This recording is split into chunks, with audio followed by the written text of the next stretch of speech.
Grace to the International Space Station. Then NASA's Johnny Kim, flight engineer, he is on the back left-hand side of that image. Kirill Peskov of Roscosmos, a flight engineer, celebrated 100 days in space on Monday. And Sergei Ryzhikov, flight engineer, right there in the center. And then you have Alex Zubritsky, a flight engineer of Roscosmos as well. So flight controllers here in Houston have also begun the process of feathering the station's solar arrays and looking to get that multi-step procedure designed to protect the arrays from thruster plume exposure during Dragon's final approach. Now, taking a look at the updated timelines and what we're looking forward to, we're about 7 minutes away from that AI mid-course burn, and from there, about 27 minutes from that Waypoint 0 mark. And then from that point on, the space station and Dragon will continue to close the gap between each other. And then about 1 kilometer away will be the two vehicles, and that'll be in about 13 minutes from now. So again, a lot happening surrounding Dragon Grace and the Axiom Mission 4 crew, as well as those aboard the International Space Station. We mentioned earlier that this will become a team of 11 that'll be joined together, and after docking, which right now is continuing to be adjusted, and working closer to about 5:22, approximately 5:22 a.m. Central Time. And then we'll have the hatch opening, which we just walked through the procedures of having to equalize the pressure between Dragon and Space Station so those could pass through. And then we'll have the welcome remarks shortly thereafter. So still a lot of key milestones coming up for everyone on board. But to dive deeper into that that AI mid-course burn, again, that's about the halfway point from the AI burn to Waypoint 0, and that gives Dragon the ability to perform a mid-course maneuver, and that will give them to be about 400 meters or so below the International Space Station, and then of course will swing up and over top to then line itself up for Waypoint 0, which will be again to the zenith port of the International Space Station. And from there, Dragon will execute a small mid-course maneuver, and that's just to fine-tune its approach and bring it to about that 400-meter mark and get ready for the remainder of its gates and those checkpoints it has to come to for the International Space Station and Dragon to eventually meet up. Now, about 90 minutes ahead of docking, attitude control of the International Space Station will be handed over to the Russian thruster system, giving the station a finer point capability as Dragon closes in. We're looking forward to welcoming the Axiom Mission 4 astronauts aboard the International Space Station. Now, as we continue to get ready for that approach initiation burn, or that mid-course burn in about 5 minutes or so, we're going to continue to check in with our teams in Hawthorne and here on the ground in Houston. As you can see right there, the process that it took for Dragon to get to the International Space Station, starting about 45 minutes after launch yesterday with the phase burn, and then that stair-step approach to get to the front door of the International Space Station with those 5 key burns leading into the approach initiation. Now, all teams on board the International Space Station have been up and at it early this morning. We talked about the roles for Nicole Ayers as well as Ann McLean getting ready to welcome the Axiom Mission 4 team. You heard the great communications between the two already as they're eager and anxious to welcome Peggy Whitson, the former NASA astronaut and commander of Axiom Mission 4. She continues her record-setting mark as the most experienced astronaut, American astronaut in the history.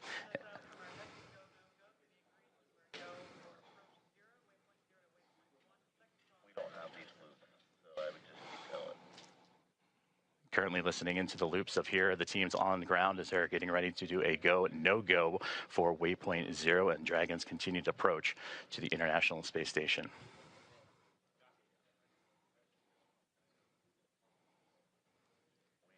We have no views, so you're going to have to keep tap dancing, and we don't have these loops in our broadcast, so you're pausing. There's no loops in the broadcast. As we continue to follow along and continue to tune in, we take momentary pauses just to listen into both the big loop of communications as well as the communications here in Houston and in SpaceX. As again, the team's pulling a go, no go for the International Space Station side of things to get ready for Dragon's arrival to the International Space Station. As I mentioned, once the mid-course maneuver is complete, it's then on to Waypoint 0 and getting them to that 400-meter mark. And hopefully we can take a look at a little bit of that graphic of what's to come for the Dragon Grace and the team aboard Axiom Mission 4. And you see there Waypoint 0 about that 400-meter mark just outside the approach ellipsoid, that 400 kilometer by 2 kilometer by 2 kilometer invisible oval ellipsoid outside of the International Space Station, one of two imaginary boundaries that the Dragon will have to pass through, and then of course it'll make its way onto the keep out sphere, and that's that 400-meter mark that we've been talking about, and that's where it's zeroing in on right now. So we've completed the approach initiation burn, which had them about 7 kilometers below the International Space Station, and now about 2 minutes and 45 seconds away from that mid-course burn, and we'll continue to track as Dragon and Grace continue to fine-tune itself and get ready to go and connect itself for the International Space Station. Now, of course, before Dragon is given permission to move inside the approach ellipsoid, the spacecraft configured to be known as what is a 24-hour safe trajectory. And this means that if Dragon were to lose control in its thrusters, it would be at least 24 hours before it could move inside the approach ellipsoid again. But again, those upcoming milestones, everything continuing to press on along as Dragon, so far so good, as it continues its chase down of the International Space Station.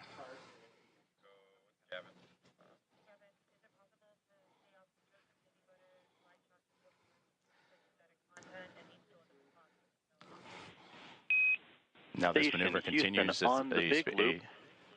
We are about 1,900 meters away and about 10 minutes out from having you jump into 1.102.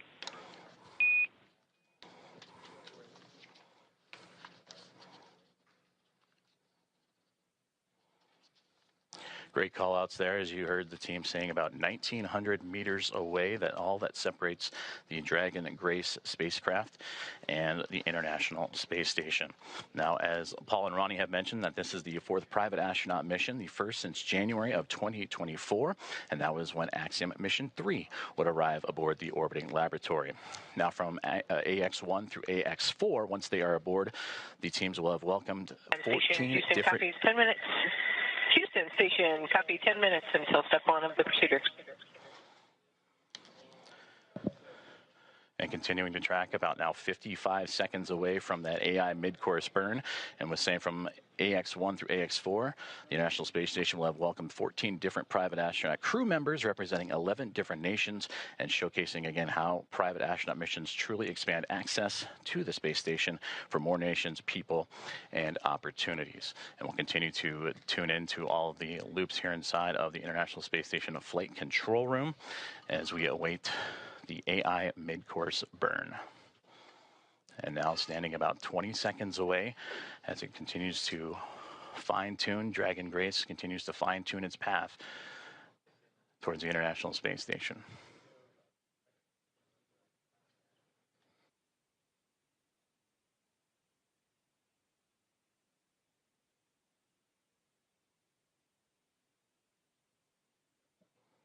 And we just received confirmation that the AI mid-course burn is now in progress.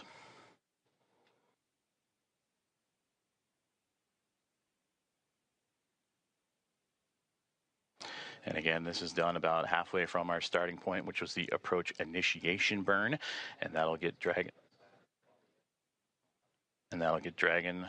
on its path towards Waypoint 0. It's just a small burn, but again, all about fine-tuning and its approach to ensure that we're targeting a precise point of about 400 meters directly below the International Space Station.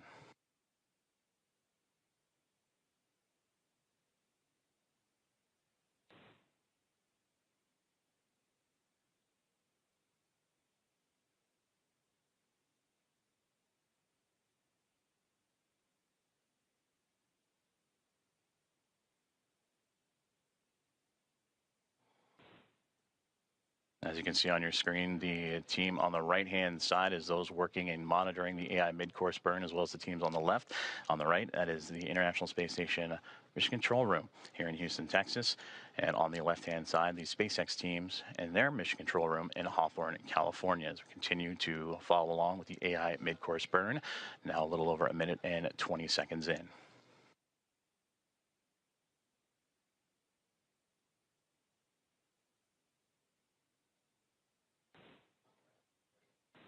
And mid-course burn has just been completed, and everything has been reported as nominal. Dragon, SpaceX on the big loop, mid-course maneuver complete. Performance was nominal. The trajectory has converged on Waypoint 0. So great news there. Dragon copies on the big loop. And confirmation from Dragon Grace, and you heard Commander Peggy Whitson relaying down to the ground. And now the next milestone that we're zeroing in on is Waypoint 0, which will be about 18.5 minutes from now. Is that slow but methodical approach for Dragon Grace and the Axiom Mission 4 team continues to make its way towards the International Space Station. And with that, we'll check back in with Ronnie and Paul back in Hawthorne. Awesome. Thanks so much, Joseph. I'm loving all of these check-ins that we're getting about Dragon's progress on its way to station, how the crew is doing, hearing these call-outs from the nets. But I'm getting really spoiled today because you had great stories about the crew while we were here in kind of like our pre-show warm-up. And I would love to hear a little bit more about how you followed along the AX4 crew in like the 10 months leading up to this. Absolutely. And really like followed their preparations and everything that brought the crew to today. Certainly. And so there's obviously a large team that facilitates all of the operational training flow and helping prepare them for this moment. We have a unique opportunity to document that and follow that story with them quite literally around the world over the course of all of that training. And I think it's just interesting as you get to know each of the crew members, just to understand, like, in the midst of all of this operation, in the midst of all of the timing and the coordination, there's still 4 humans inside Dragon, each with their own personalities, each with their own ambitions and characteristics, and they add to what becomes the mission. In the crew, right? Exactly. Like they become one crew, which is AX4. Yeah. Absolutely. So Peggy, I would argue, is a consummate leader. I mean, if you know anything about her, you likely know she has record after record of human spaceflight, and it is. And here we are actually seeing some views of the ISS, of the International Space Station, from Dragon. And yet, as I was saying, with Peggy, if you know her, she obviously has all of these records for human spaceflight, and it is certainly not a surprise at all that she is an inductee into the 2025 Astronaut Hall of Fame. And yet, if you get a chance to get to know her, you quickly realize she's not just about those individual accolades. She is about the team and team efforts. She wants to build teams and take them to space. And so certainly we've had the honor of following her around the world, preparing for 2 Axiom Space missions, both AX2 and now AX4. And it is remarkable how she commands every room she walks in without taking over. She just exudes this steady confidence that people respond to.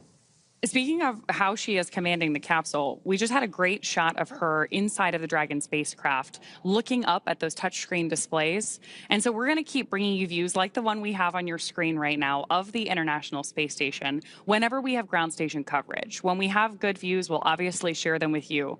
This one is particularly cool because we're watching the International Space Station come into focus through a camera that is under Dragon's nose cone. So right after we got through launch and orbital insertion yesterday, we deployed the nose cone and exposed those docking hooks that we're going to use for the hard capture.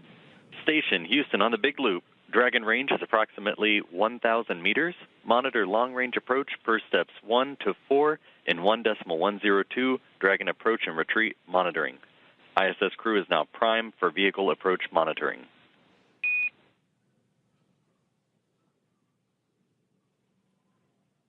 More of those joint communications on the big loop there about that approach that we're watching on our screen right now. It's pretty cool. Absolutely. And it looks as though Dragon is currently underneath the International Space Station. We're looking almost up at it from underneath. Yeah, and we had those great graphics earlier that showed how we're balancing this really careful geometry and approaching each step with these methodical burns.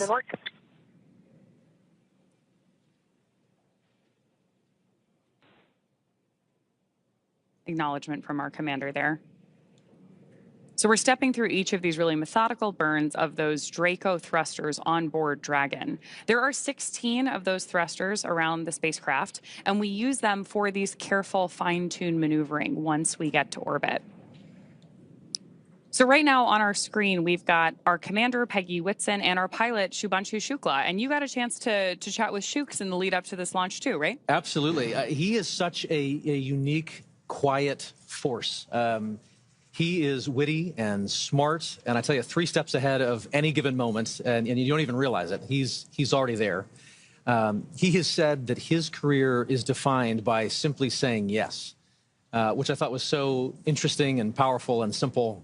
I mean, effectively, he was saying that every opportunity, whether it was to get a chance to learn to fly or join the military or even pursue this mission, he simply said yes. And in doing so, he walked through the door and made the most of it. No matter what he's faced alongside this crew, from days of poor weather out at the Knowles expedition, which is the National Outdoor Leadership School, to processing kind of the immense volume of procedures that must be taken on and understood across all of the myriad of procedures that one must understand and become proficient on for this kind of a space flight. In the midst of all of that, he has remained calm and collected, and quite honestly, it just made it look easy. And what's more, he has this unwavering spirit about him that just invites everyone around him to step up and into their roles effectively. It's awesome to hear these stories about the way this crew really came together and everything that brought them to the mission today. For those of you who are just joining us, we have some great graphics along the base of your screen to help you follow along the mission the same way that we have been eagerly following it for the last several weeks, really, in the lead up to today. So along the bottom left-hand corner, we've got some telemetry on where our Dragon spacecraft is, including its speed and altitude. And then on the bottom right-hand corner of the screen, you actually see our location around the Earth. And that rightmost corner is the firing of those Draco thrusters on board. And right now we're getting great views from inside the spacecraft of our crew working with those touchscreen displays, stepping through these checklists. And now we're getting our first views from station looking down at Dragon, which is always my favorite moment of docking. Absolutely. Because you know that the astronauts on board the International Space Station are, we heard it in their voices earlier, are excited for this crew to be on board. It's also one of the few moments where you really get a sense of the speed and the scale of all of this operation, right? Seeing the Earth just roll behind with those clouds, you suddenly get a sense of perspective that is just unlike anything else. Yeah, absolutely. And one of the things that we're doing here and why we're moving so carefully through each of these maneuvers is that, as you've noted here, these spacecraft, both the International Space Station and Dragon, are still moving really fast. So we need them to approach each other with a relative speed that's very gentle so that that docking is smooth and steady, just the way that we intend it to be. But we're still moving like 17,500 miles per hour, lapping the Earth every 90 minutes. So this is a very high speed but careful maneuver to make sure that we get our entire crew safely aboard the International Space Station. Absolutely intricate, methodical, one step at a time. There you go. Speaking of people who are particularly methodical, you were mentioning that Sławosz is like very deliberate in his actions and his lead up to everything with the crew earlier. Sław, yes, as he likes to, as we like to call him, Sławosz Uznański-Wiśniewski, is quite a lot to say. So they've you know, quite poignantly call him Sław. He is brilliant, and I tell you, but more specifically, Dragon SpaceX on the big loop. I'll pause here. Ground is go for approach 0. Burn is enabled. Maneuver start time is 9:34 Zulu.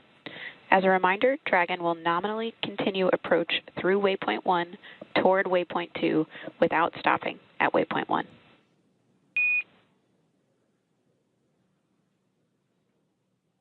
And there we have another. Dragon copies all, and we're go for the approach as well. Another call out between Core and our commander, acknowledged by Commander Peggy Whitson. And that was a cool call out too, because we told the crew that we're going to move right through waypoint 1.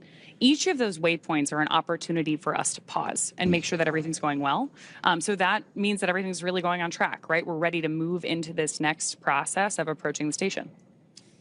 So we were talking about Sław, and just to finish that thought, I have often described him as somebody who is brilliant, but more specifically, he is curious. Sławosz is certainly one who is genuinely in pursuit of knowledge and understanding. I've actually never seen him to shy away from asking the next question.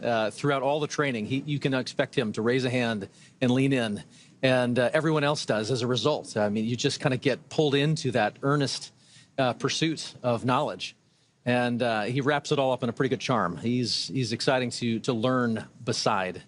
You know, I for one, found myself wanting to lean in and learn alongside him as an outsider here. But his curiosity is probably matched only by his love for exploration and being out in the unknown. Like from sailing to hiking to kind of peering over that next ridge, he is one who is constantly seeking and experiencing something new. He has a love for this life and for this planet that is infectious.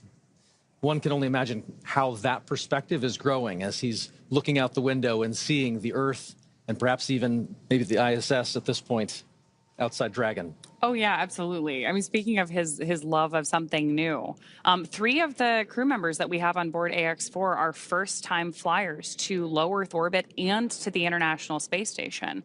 So very excited to hear their take on both being up there and then everything they have to share with all of us once they return.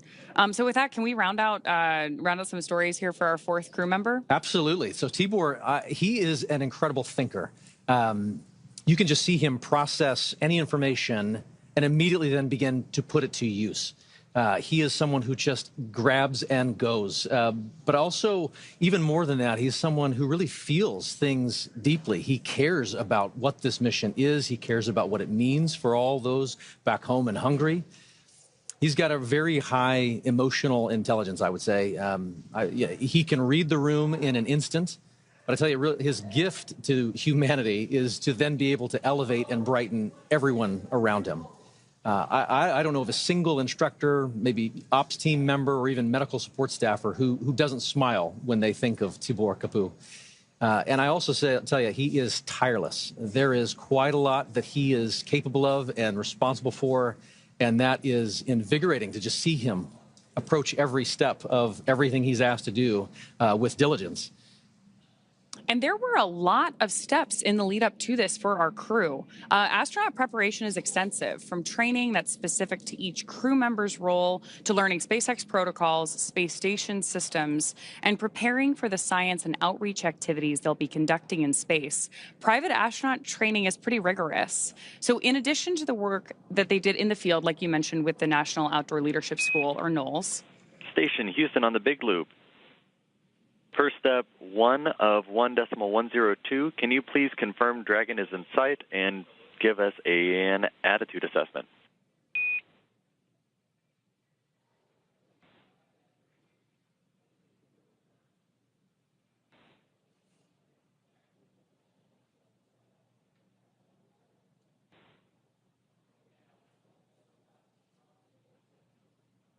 So we are standing by for that update there on the attitude of the spacecraft. Attitude, when we're talking about space travel, means the position of the spacecraft. So with that, I do want to bring it back to the training, because this crew on board AX4 spent 35 days training inside Dragon. To prepare them for flight, our teams at SpaceX spent the last several months teaching the crew about orbital mechanics and how to live inside the Dragon spacecraft. Well, this was more of a review for Peggy Whitson. For the rest of the crew, as we mentioned, this is their first time flying to space. Our training program includes nearly 100 different lessons covering all aspects of the flight.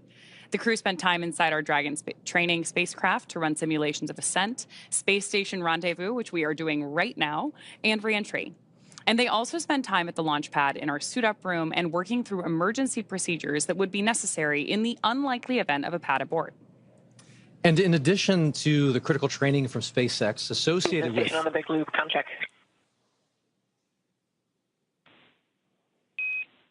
Houston reads you loud and clear.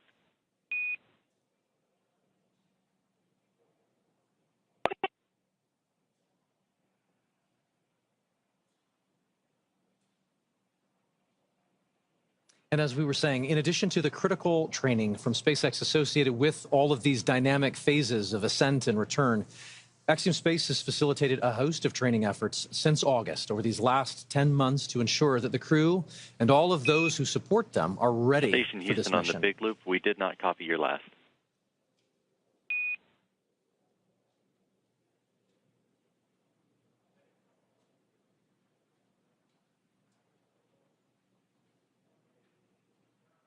Houston Station on the Big Loop. We have Dragon in sight, and attitude looks nominal. Houston copies. That's a good report. That is a great report. It's always nice to hear those confirmations, especially across the Big Loop, because we are coordinating so many teams for missions like this. Absolutely.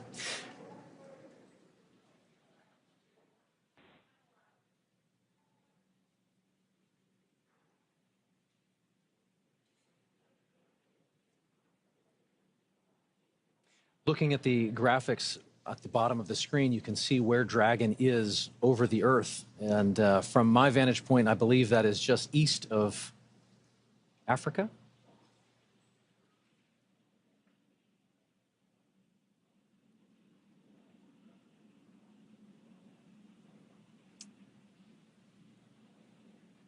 I think one of the things that's the most striking to me is that as we watch all these different visuals come into play, which again, we are bringing you whenever we have them. So when we've got good views, we're sharing them with you. We're really seeing how quickly Dragon is approaching the station. At 429 kilometers above the Earth, they are continuing to raise that elevation, that altitude, and get closer and closer to where they'll be working and living for the next 2 weeks. But again, these visuals just tell an amazing story of where we're going and what we're doing, where low Earth orbit is. It is hard to really comprehend and wrap your mind around the idea of living off planet, and yet visuals like this start to help you make that real. Oh, absolutely. And hearing commentary like we did earlier from that on-orbit check-in, it was great to hear how quickly even the crew was saying they were learning how to do things in microgravity, especially because we have so many first-time flyers on this mission. Hopefully, first time, but not the last. We have a repeat with our commander, Peggy Whitson, as well. Absolutely. A little bit of joy goes a long way, and overcoming some of those probably initial sensations and adjusting to microgravity. Shubhanshu had mentioned that it was taking a minute to kind of collect himself and find his space legs, but clearly they are all in good spirits and getting ready to get very active on board the International Space Station. Which I'm sure will also be like an acclimation process, right? Absolutely. They've gotten used to Dragon. They've been in flight now for more than a day. All told, from launch to rendezvous at the station, we're looking at about a 28-hour flight. The time is somewhat dependent on the relative position of the International Space Station to our launch site at the time that we launch. But for any time that we're rendezvousing or meeting two spacecraft in orbit, we do have an instantaneous launch window. So we know how long that trip is going to be at the moment that we lift off. And the entire crew operations plan is built around filling that time effectively so that they're well acclimated on board the Dragon spacecraft while they approach the International Space Station. But then as soon as they get on board, we'll do our welcome ceremony. And I'm sure there's an orientation for them as well. Absolutely. So they have an effective 2 weeks while they're up there. And the clock starts as soon as they get on board, right? You just mentioned the welcome ceremony. So there will be a moment once they've crossed the hatch and are officially on the International Space Station where they get to meet the other expedition crew members, have a moment to meet and greet, acknowledge the moment with a little bit of ceremony and tradition. There might even be some pinning of astronaut pins to go around. But then they get right to work. Certainly, I know that there are steps where they take to just kind of acclimate to the station, where the commander is going to take them around and make sure that they're clear on roles and responsibilities. But then again, the red line begins, and they are chasing it for the next 2 weeks, trying to accomplish a host of research efforts and outreach events. It's a full couple of weeks ahead of them. We also have a full couple of hours here ahead of us before we get to that part. Yes. We are less than a minute away from approaching Waypoint 0. So I do want to check back in with NASA. Joseph, why don't you give us an update on where our spacecraft is relative to the ISS? Thank you very much, Ronnie and Paul, as we hear the teams at the International Space Station Flight Control Room tracking the arrival to Waypoint 0 for Dragon Grace and the Axiom Mission 4 team, which they have just now hit that mark, which means approximately 400 meters directly below the station. And we can see those wonderful views now, and you can really see that high resolution of Dragon Grace continuing its methodical approach to the International Space Station. We're still tracking a docking time of about 5:18 a.m. Central Time, 6:18 a.m. Eastern. And you mentioned the hatch opening, and then as well as the welcome remarks shortly to follow. Hatch opening roughly about 2 hours or so after the initial contact and capture. And then when the hooks drive, the 12 hooks that are on the bulkhead there of the SpaceX Dragon will connect itself and create that hard mate, sealing itself to the orbiting laboratory. And once the pressure checks and seals will be done, then everything will be pressurized and ready to go. So Waypoint 0 has been achieved, and now they're making their way on to Waypoint 1. But you heard earlier on the loops that they have received the go to proceed past Waypoint 1 and head straight on to Waypoint 2. And that means they'll continue to swing up and above the International Space Station, and then what would have been a pause at the 220-meter mark, they'll continue to press forward and look to get to about Waypoint 2. And Waypoint 2's arrival will be just right on the doorstep of the International Space Station, Dragon, about 20 SpaceX meters away. On the big loop, approach 0 has started and the trajectory has converged on Waypoint 1. Expect arrival at Waypoint 1 at 10:09 Zulu.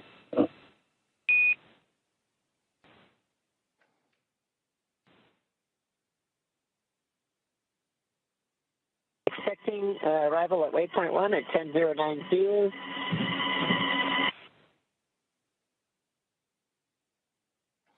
And there you heard it right there, that they are continuing to move on along and get ready to approach what would be Waypoint 1, which that milestone will be in about a little less than 40 minutes from now. As you see right there on your screen, the Dragon Grace spacecraft continuing its methodical approach to the International Space Station. And of course, the 7 members aboard Space Station right now, looking forward to welcoming Commander Peggy Whitson, pilot Shubhanshu Shukla, as well as mission specialists Sławosz Uznański-Wiśniewski and Tibor Kapu to the orbiting laboratory. And a welcome back to Commander Peggy Whitson. This will be her 5th time in her 5th space flight. All of her space flights, what are the previous 3 with NASA and now 2 with Axiom Space, all key components and key missions involving the International Space Station. And you also heard on the big loop confirmations from Nicole Ayers and Anne McLean, who are monitoring Dragon's approach. They are in the cupola. That is the famed window to the world from the International Space Station that you see so many stellar views from many astronauts that share their experiences from the cupola. That is where they're using special technology to monitor and make sure that the Dragon spacecraft stays in the exact corridor, and that makes sure that everything is remaining on track and stays in its expected zones. Now, as we continue to march towards Waypoint 1, and again, they will bypass Waypoint 1 unless they need to make that pit stop to make sure everything is fine-tuned and ready. Once Dragon continues through Waypoint 1, Waypoint 2, and then eventual capture, Nicole Ayers will be the primed NASA astronaut to start the hatch opening process.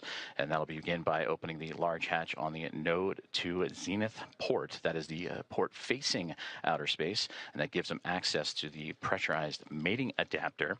And there, Ayers and McLean and company will then move in and make sure that everything is sealed up once checks have been done and the relative dampening motion has been removed between Dragon and its connection to the International Space Station.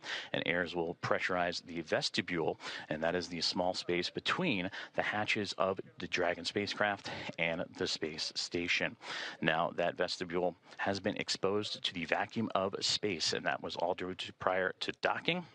So the crew will need to fill it with air to make sure its pressure is nearly equal with the atmospheric pressure on Dragon and in the station. That pressure, similar to what we experience here on Earth at sea level, about 14 psi is what they need to bring it up to, again, from the vacuum of space. And that's where Ayers will use a small valve on that station's hatch to slowly introduce the air into the vestibule.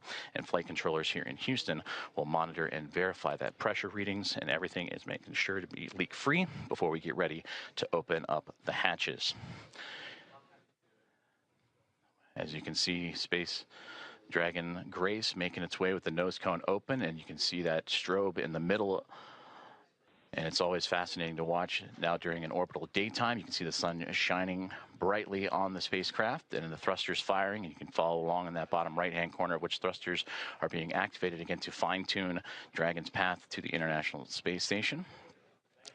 But seeing that strobe, always fun when it illuminates from the Dragon perspective on the International Space Station, and we may get some of those great views closer to docking. And again, that docking time tracking closer to 5:18 a.m. Central Time, 6:18 a.m. Eastern, and that is where the soft capture will connect, and then the hooks will drive. The 12 hooks in 2 sets of 6 will drive and form the hard mate and bring Dragon and the space station closer together before the leak checks. The umbilicals for communication and power, everything will be connected, and then the pressurization of that vestibule from NASA astronaut Nicole Ayers and team will begin.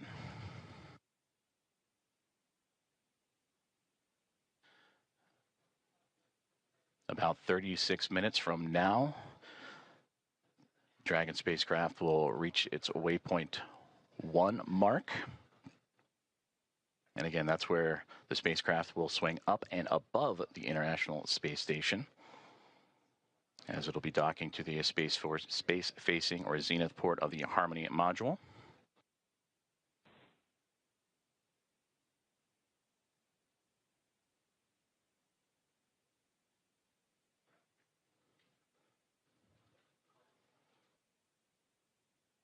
And you can see great views again of Dragon. On the big loop per block Bravo. Dragon attitude is as expected. Houston copies. Thank you.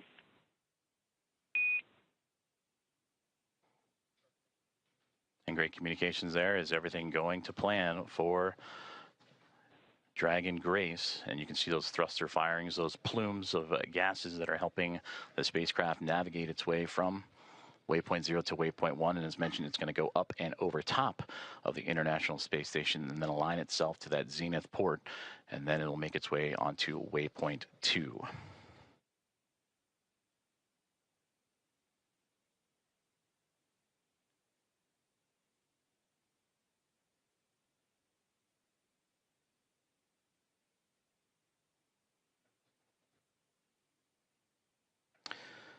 As mentioned previously, all visiting vehicles that arrive to the International Space Station take this phased approach when going to the orbiting laboratory, stopping at those predetermined gates. And that's for teams here on the ground, both in SpaceX and in Houston, to run quick checks on vehicle performance before approaching the laboratory.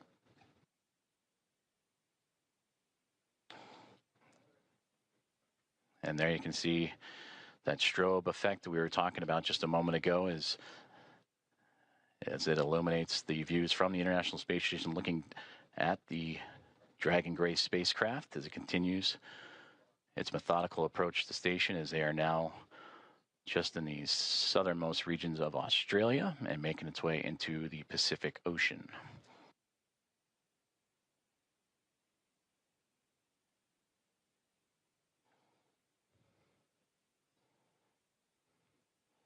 Both Dragon and Station just began an orbital nighttime period, so we'll continue to lean on that strobe effect on the spacecraft to follow along.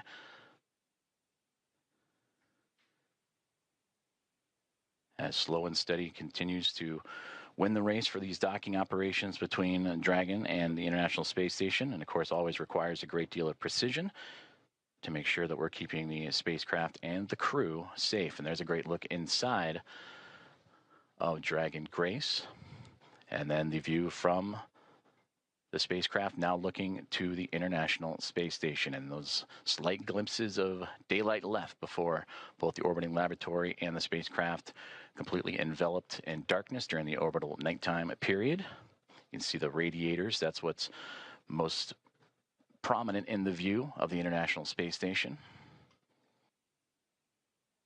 And at the very top of this view of the International Space Station, you can see what was Dragon Endurance. That is the Dragon spacecraft vehicle that Crew 10 took to the International Space Station back in March. So upon docking, and once everyone is settled, you will see the International Space Station flying with both Grace and Endurance, and 5 total vehicles connected to the orbiting lab.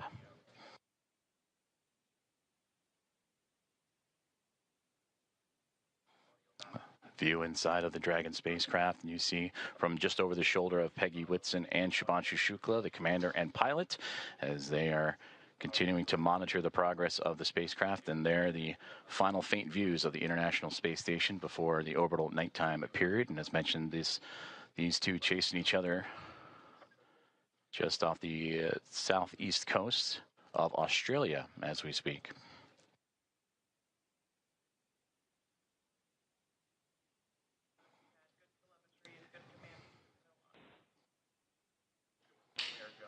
And a great view of that center screen there where you're seeing Dragon lining itself up with the International Space Station and the views that both pilot Shubhanshu Shukla of ISRO and Peggy Whitson, commander of Axiom Mission 4, are monitoring.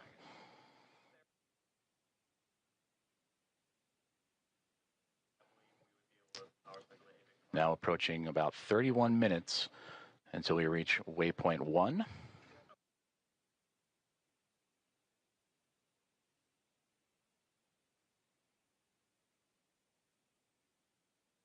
And once the spacecraft reaches Waypoint 1, it'll be about 220 meters away, a little more than 656 feet from the orbiting laboratory, is Dragon Grace on its inaugural flight, looking to connect up to the International Space Station.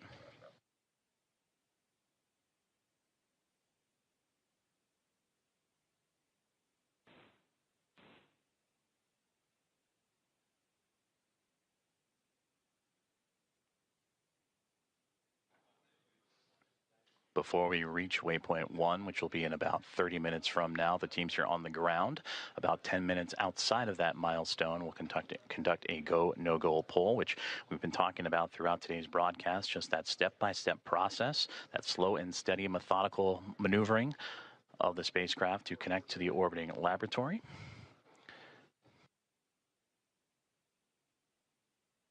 And we're continuing to follow along for an approximate docking time of 5:18 a.m. Central Time, 6:18 a.m. Eastern.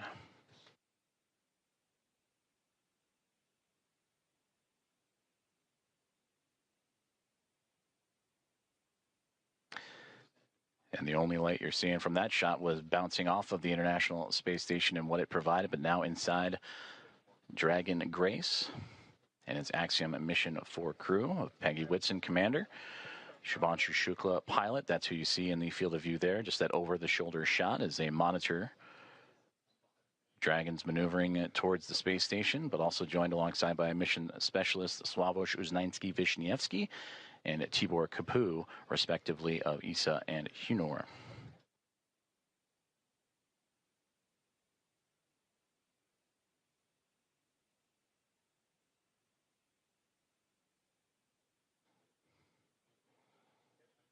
And as we continue to take a look at the orbital nighttime phasing of the International Space Station and the Dragon Grace spacecraft, you see those thruster firings continuing that methodical approach for the craft. But you can also see in that left-hand side the speed of which they are traveling, the Dragon spacecraft at that, as it makes, again, it's starting to steady out in that slow push towards the orbiting laboratory, 428 kilometers above Earth.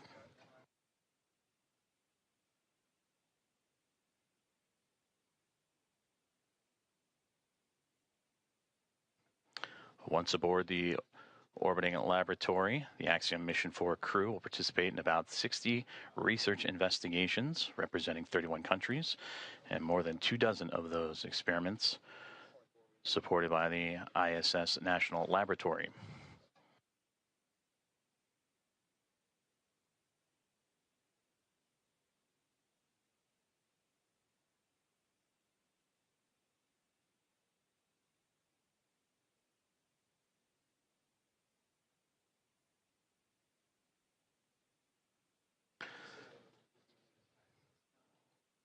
And there's a live look at the teams here on the ground. On the left-hand side, that is Mission Control in SpaceX, Hawthorne, California, following along with Dragon's progress, I should say. And on the right-hand side, it looks to be Axiom Space here in Houston, just down the road from Johnson Space Center, NASA's Johnson Space Center, where we are located. And the International Space Station Flight Control Room, all three teams working together in integrated operations. That began just before we went live for today's broadcast. We're all three monitoring the progress of the Dragon spacecraft to the International Space Station. And you've been hearing communications on what is the big loop, which is that single line of comms that allow for the Dragon spacecraft and Grace to communicate with the International Space Station, but also for the teams on the ground here in Houston and in California and Hawthorne, all to communicate together. So everybody on the same page as the spacecraft continues its push towards the orbiting lab.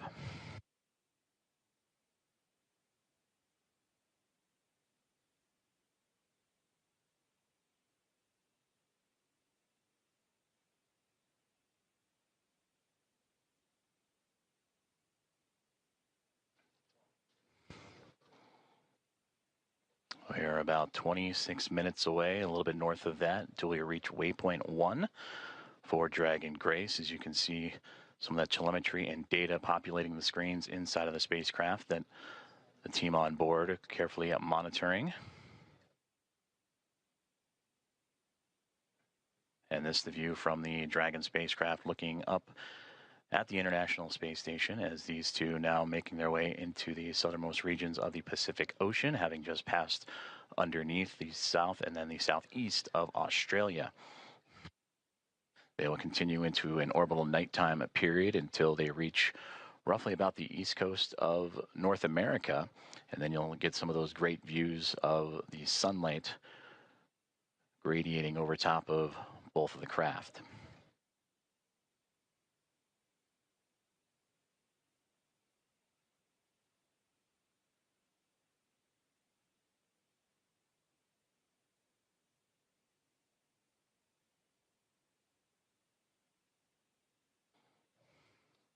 So far, everything performing nominally for the SpaceX Dragon Grace spacecraft as it continues its push towards the International Space Station, and what's been quite the journey for them. You heard earlier that this, since launch all the way up to the anticipated docking time, will be about a 28-hour process, 29 hours or so. So a lot has happened in a short amount of time as the teams in Hawthorne, California on the left and the teams on the right-hand side in Axiom Space working together with those here in Houston.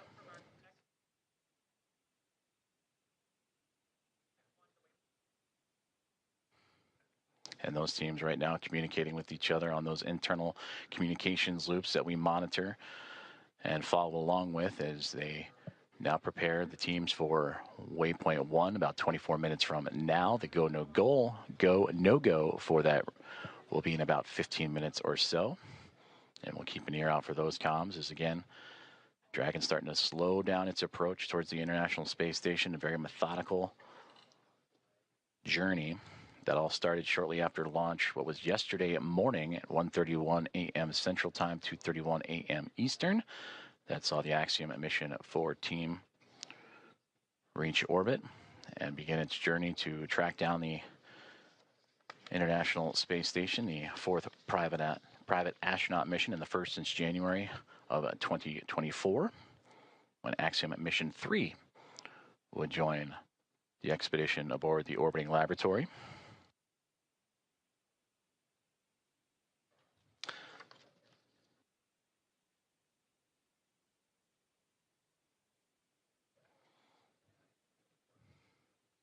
On board the International Space Station, the crews, they were up and got right into preparing for Dragon's arrival. NASA's Anne McClain and Nicole Ayers, who you've heard at times on the big communications loop talking to all parties. They are in the station's cupola using specialized software to track Dragon's approach and making sure it stays in the expected zones with that orbital nighttime currently enveloping the station and the Dragon spacecraft. They're keeping a close eye, and of course from the space station perspective, and we'll see it as we receive video communication, that strobing effect, that strobe light on the front, and that forward nose cone of the SpaceX Dragon to help illuminate its path and help keep track.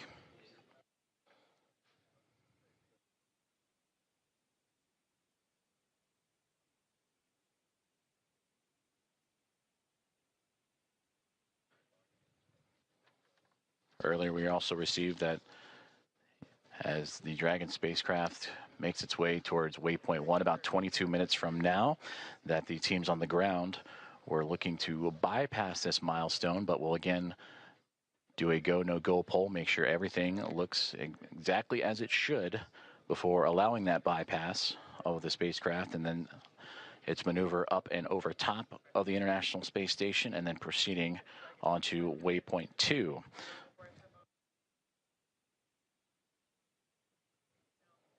And a great graphic of the International Space Station, and just below it, the Dragon spacecraft is, again, they are making their journey across the Pacific Ocean, traveling over 26,000 kilometers an hour and 420 plus kilometers above the Earth's surface.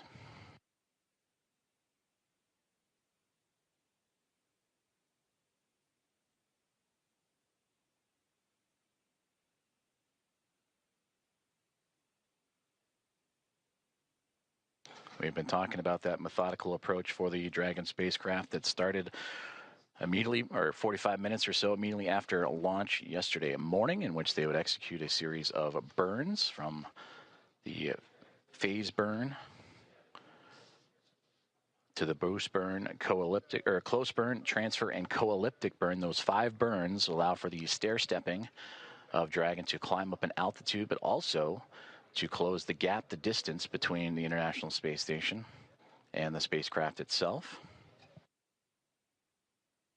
And that is what's led us up to this morning. The approach initiation burn started just shortly after the start of this broadcast, in which Dragon, in integrated operations with SpaceX and NASA working together with Axiom Space, all monitoring closely as Dragon Grace continues its way towards the orbiting lab and looking to turn a crew, the Expedition 73 crew of 7, into a total of 11, a full house above the orbiting lab.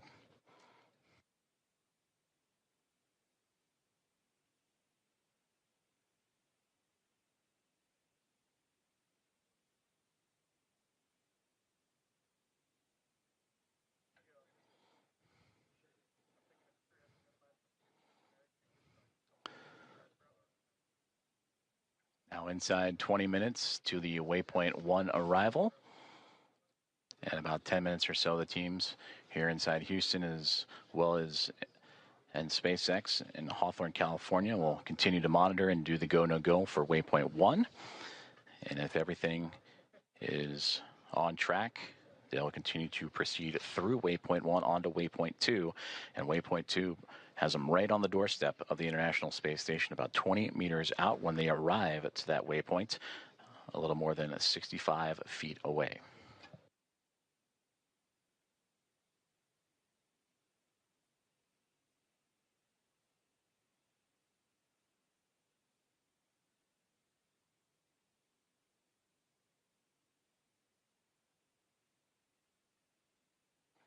If you are just joining us, we are continuing to follow along the progress of Axiom Mission 4 and the 4 astronauts aboard: Commander Peggy Whitson, pilot Shubhanshu Shukla, and mission specialists Sławosz Uznański-Wiśniewski and Tibor Kapu. The 4th private astronaut mission, and the first since January 2024, to make its way towards the International Space Station, in which they will spend approximately 2 weeks doing research investigations and outreach activities, expanding commercial space. We are tracking a docking time of approximately 5:18 a.m. Central Time, 6:18 a.m. Eastern. The next key milestone that we are keeping an eye on is the arrival of the spacecraft to Waypoint 1.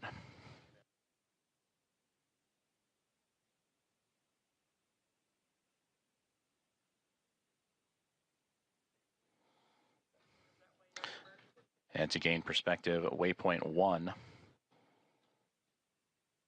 will be about 220 meters away between the Dragon spacecraft and the International Space Station. And that's the second checkpoint. They have already reached Waypoint 0 to begin this process. Waypoint 0, Waypoint 1, and then on to Waypoint 2, which we mentioned is about 20 meters away.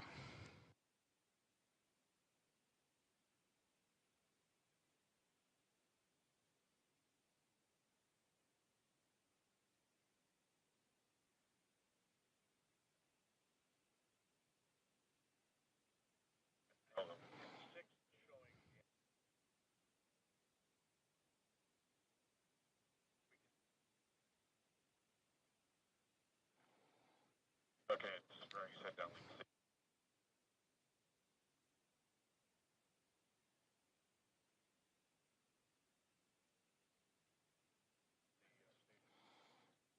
Great views there from the International Space Station, looking at the Dragon Grace spacecraft, that strobe light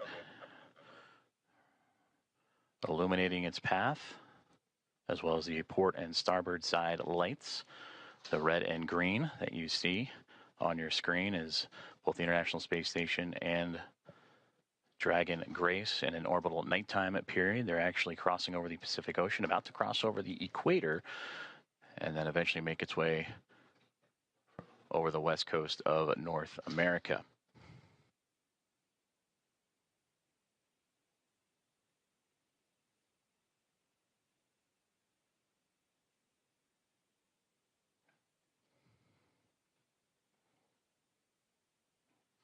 We'll start to see the spacecraft and the International Space Station once again become illuminated with an orbital sunrise. In a few more moments, that'll occur as they continue their journey over the Pacific Ocean. And for the Dragon spacecraft approaching Waypoint 1, now about 15 minutes from that point.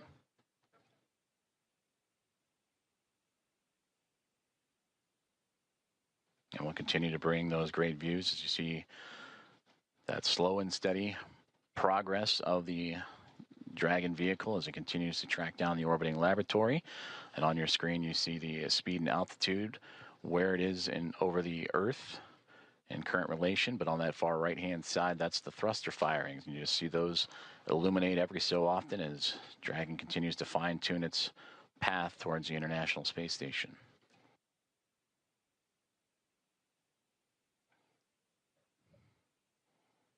And this mission since launch approaching now 1 day, 3 hours or 3.5 hours of time. That's the time you see in the middle there, the T plus. 1 day, 3 hours, 28 minutes and 40 plus seconds. As the crew aboard, anxious and ready to join the Expedition 73 crew aboard the International Space Station. And as we take a look at those crew members and introduce them to you, that'll welcome the Axiom Mission 4 team. They're led by Commander Takuya Onishi of JAXA, the Japan Aerospace Exploration Agency, who just recently celebrated about 2 weeks ago his 200 days in space. Anne McLean, NASA flight engineer, will be there as well. Her and Nicole Ayers, the two NASA astronauts monitoring Dragon's approach to the International Space Station. For McLean, celebrating 300 days in space last week. And for Nicole Ayers, this past Monday, celebrated 100 days in microgravity. They're also joined by NASA astronaut Johnny Kim, flight engineer, and Roscosmos cosmonauts Kirill Peskov. For Peskov, he would also celebrate 100 days this past Monday as a part of the Crew 10 team. And then Roscosmos cosmonauts Sergei Ryzhikov and Alexei Zubritsky also joining the cadre of 7 astronauts and cosmonauts aboard the International Space Station.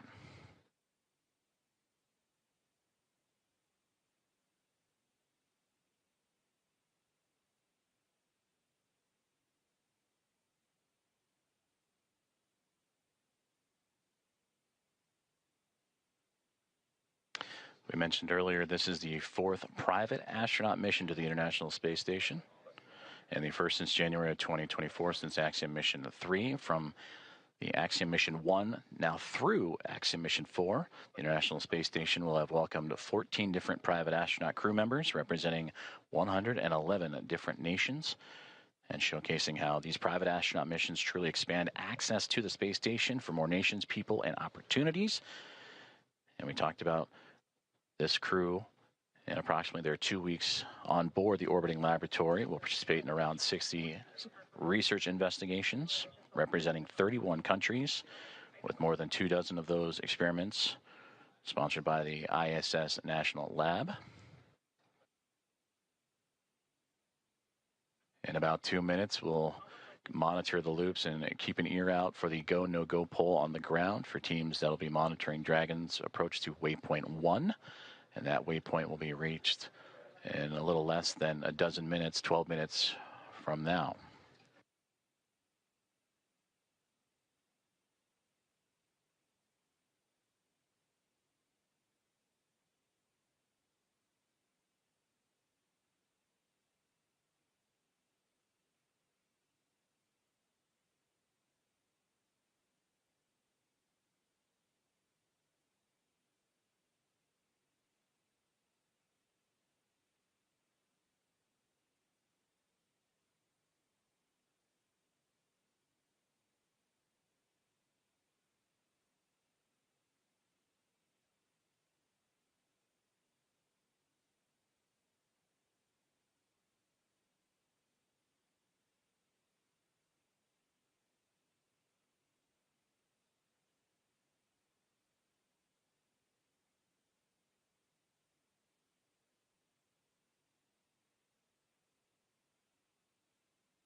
This is Mission Control Houston as we are continuing to monitor the Dragon Grace spacecraft and Axiom mission 4, the private astronaut mission, as it continues its approach to the International Space Station. They have moved past Waypoint 0 and are now on its way to Waypoint 1, the second of 3 checkpoints or 3 gates for this journey for the spacecraft to the orbiting laboratory.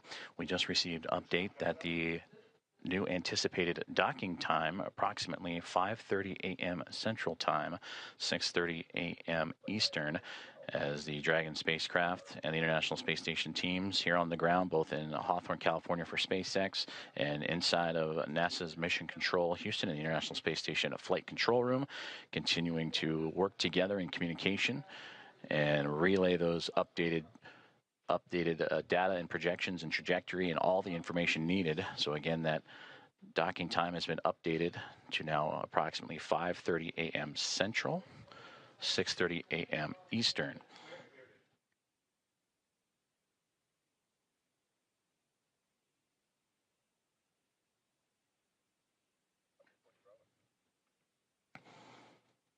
And the flight control teams here in Houston and listening in on the loops on overall communications have just pulled go for Dragon's approach to Waypoint 1. And they will reach that milestone Waypoint 1 in about 9 minutes from now.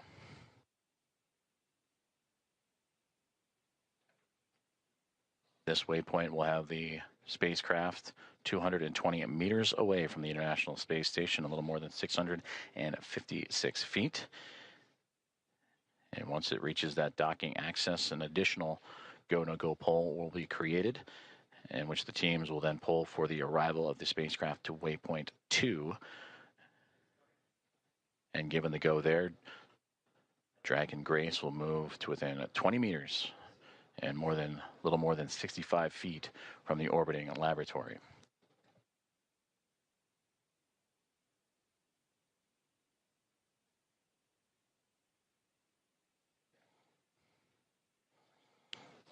And earlier we also had communications that if everything goes to plan and Dragon continues to remain on its trajectory, that they would bypass Waypoint 1 and go straight from 0 to Waypoint 2.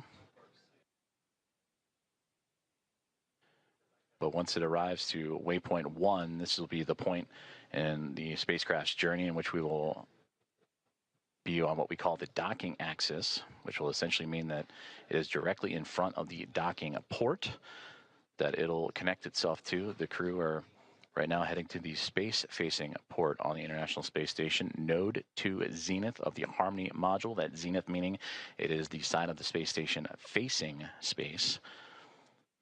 So its journey brings it from underneath the International Space Station, Dragon Grace, to swinging up and over top of it, and then arriving at that docking access en route to Waypoint 2.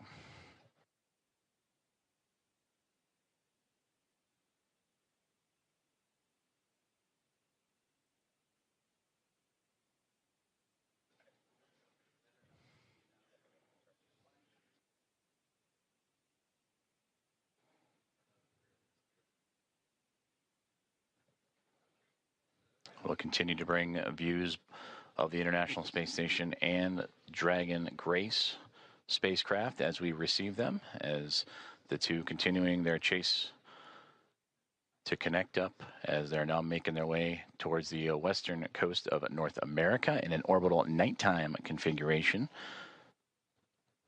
And we've seen views of the Dragon spacecraft in that orbital nighttime with the strobe lights shining bright. Once it gets closer, it'll actually illuminate the International Space Station and allow for greater views of the docking port itself that it'll connect to. And again, that node 2 is zenith port of the Harmony module of the space station. And that anticipated docking time that has now recently been updated to 5:30 a.m. Central, 6:30 a.m. Eastern.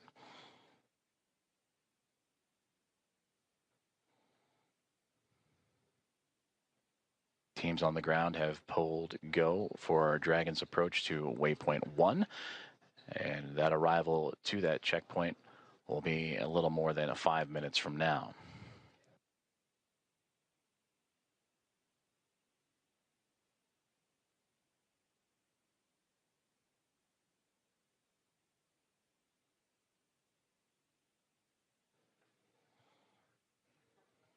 The crew inside Dragon Grace Axiom Mission 4. They are in their launch and entry suits and ready to continue their journey towards the International Space Station. And there you see it, the view from the orbiting laboratory, looking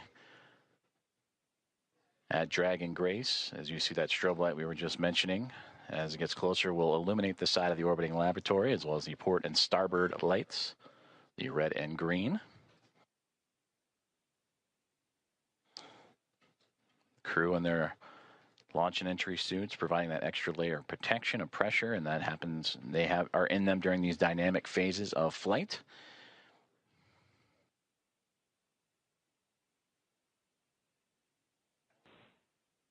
Now inside 5 minutes from Waypoint 1.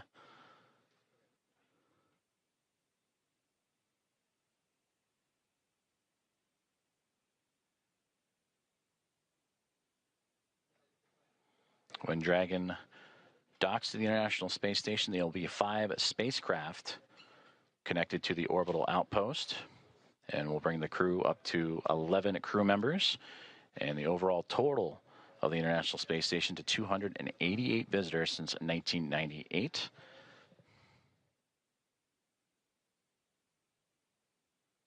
They will join the Dragon Endurance spacecraft that brought up Crew 10 back in March.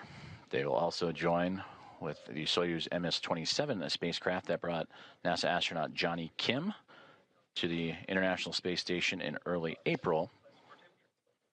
And then 2 cargo craft, Progress cargo craft from Roscosmos also aboard the station, and then eventually the Dragon Grace spacecraft, as we get now views inside of Dragon Grace and looking over the shoulders of Commander Peggy Whitson and pilot Shubhanshu Shukla of ISRO. And you see them adjusting their monitors as the approach continues on for Dragon. And then a great view in the middle of the screen there of the path Dragon is taking. Last time we saw inside, it was more towards the left-hand side of the screen, in which Dragon now flying up and over top of the International Space Station. And now we get great views from Dragon Grace, and there's the strobe light. You can see it ever so faintly illuminating the International Space Station as it continues. Station Houston on the big loop. Dragon is transmitting docking camera video. Please confirm video and data updating in Dragon docking monitor. Also, we have a new docking time of 10:30.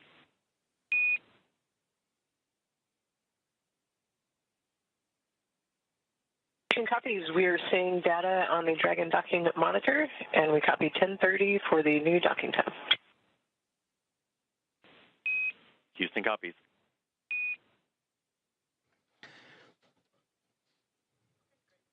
Great communications there on the big loop between the teams in Houston and SpaceX, talking to Dragon Grace and the confirmations of the updated docking time. You heard the words 10:30. That's 10:30 Zulu, which Central Time is 5:30, as we had mentioned, 5:30 a.m. Central, 6:30 a.m. Eastern, as we return to that exciting view from Dragon looking up at the International Space Station. You can ever so faintly see the solar arrays coming into view, and that strobe light illuminating the radiators, which are right along that central portion and angling upward.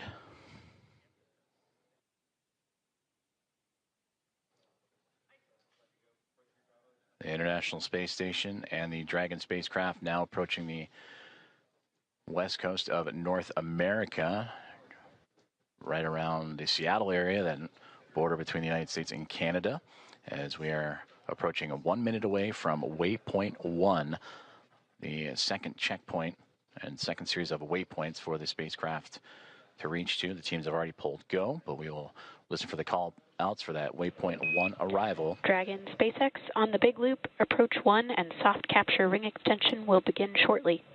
Dragon will continue approach to Waypoint 2. As a reminder, manual impulsive retreat recovery is not permitted. And Dragon copies all.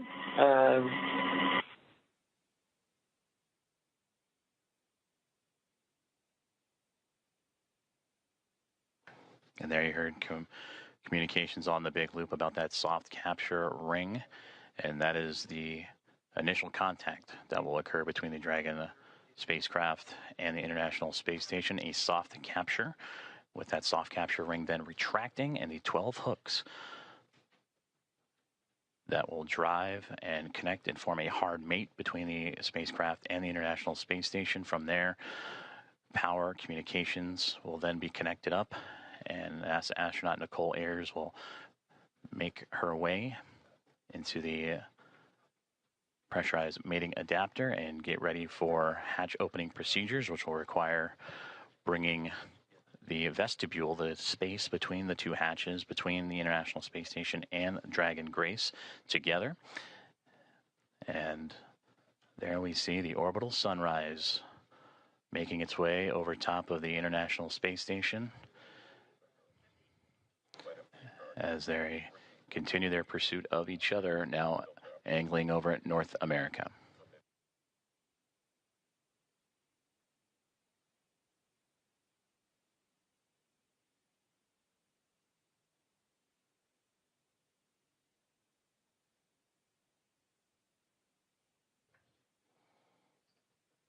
And there in the center screen, if you look at the topmost, the Dragon now perfectly aligned over top of the International Space Station, now looking down at that Node 2 Zenith port, and a great view just off the bottom portion there. That is the Dragon Endurance spacecraft that it'll be just alongside of. So Dragon has reached waypoint 0, and on initial comms earlier that the teams on the ground, once reaching waypoint 1, have been allowed to bypass that waypoint and now move on to waypoint 2, which will be in about 9 minutes from now, and targeting docking in about 14.5 minutes from there. Go, no-go polls for docking in about 7 minutes as the teams on the ground continuing to monitor Dragon's progress. And once they arrive to waypoint 2, there will be a pause, make sure everything is lined up just perfectly before that final approach and docking.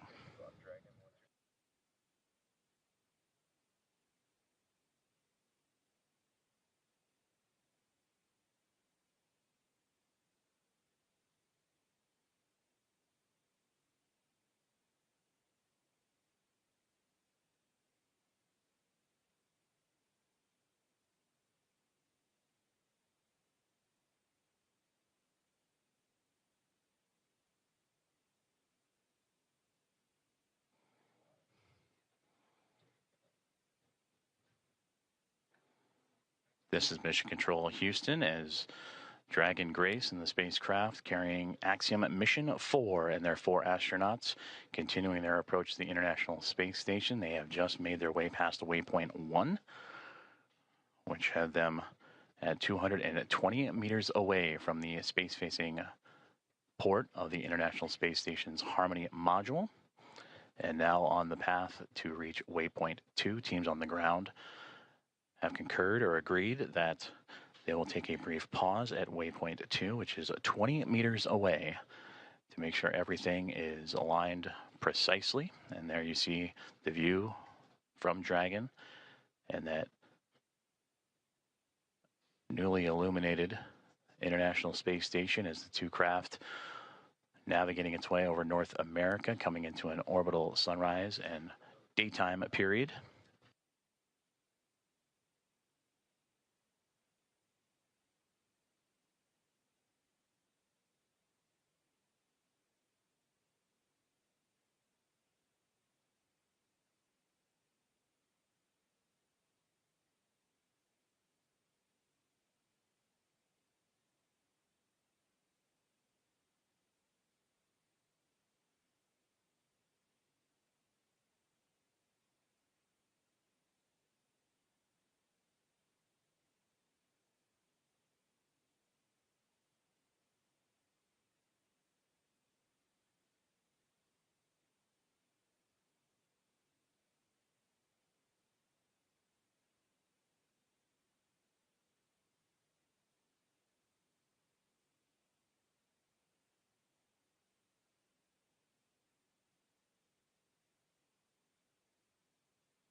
Houston station on the big loop.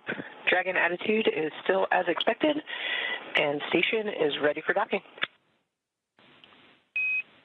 Houston copies. At waypoint 2, Dragon will briefly pause to align for docking, then automatically resume approach. Station copies.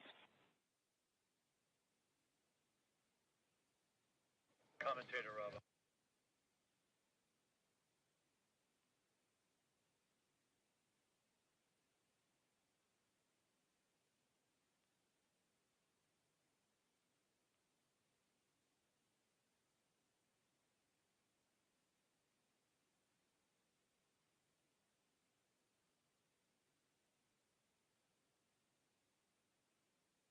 You just heard great communications on the big loop from Station and Dragon, as well as the teams in Houston and in Hawthorne for SpaceX and NASA, as the Dragon Grace spacecraft continuing its approach to the International Space Station, carrying Axiom Mission 4 Commander Peggy Whitson, pilot Shubhanshu Shukla of ISRO, Sławosz Uznański-Wiśniewski of ESA, Dragon and SpaceX Tibor. soft capture ring extension complete. Dragon will continue through waypoint 2 without a hold. Second copies, no hold at waypoint 2, and good rating extension.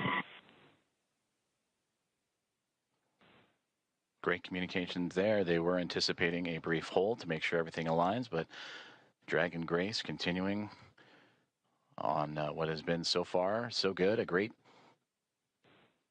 rendezvous with the International Space Station. They will proceed to continue past waypoint 2.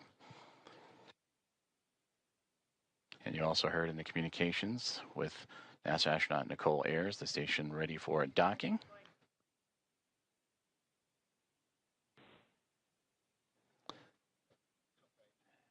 And a great view of the SpaceX Dragon Grace spacecraft making its glacial approach to the International Space Station.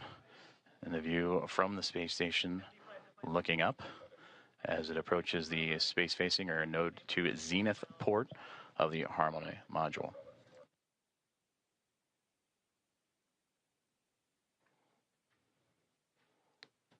We are about 4 minutes away from the waypoint 2 arrival, which again they are expecting to move right past through without a hold. That is at the 20-meter mark, and proceed right on into docking, a soft capture, and then soft capture ring retraction and hooks to drive. And that capture, about Dragon 8 minutes SpaceX and 47. on the big loop, ground is go for approach 2, and approach is now allowed. Reminder, ensure that visors are closed prior to Dragon's departure from the waypoint. Once Dragon is inside the crew hands-off point, retreat and breakout are not permitted.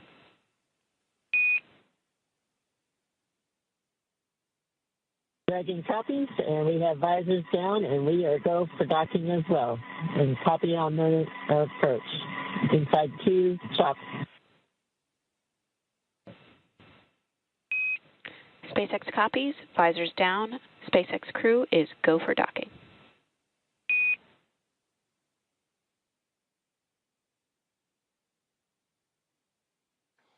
All great communications there as the communications from the ground up to the SpaceX Dragon Grace spacecraft, as visors are down on the 4 astronauts inside as they continue their approach to the International Space Station, now nearly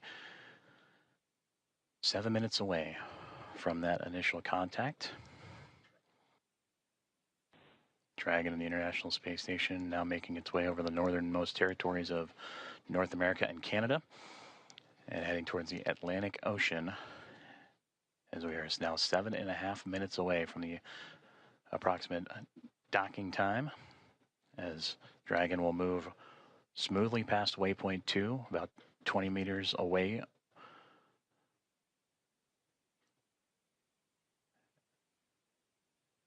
And continuing its fine-tuning and approach, you see little plumes coming off the spacecraft. Again, those are those thruster firings continuing to inch and adjust the spacecraft towards the orbiting laboratory.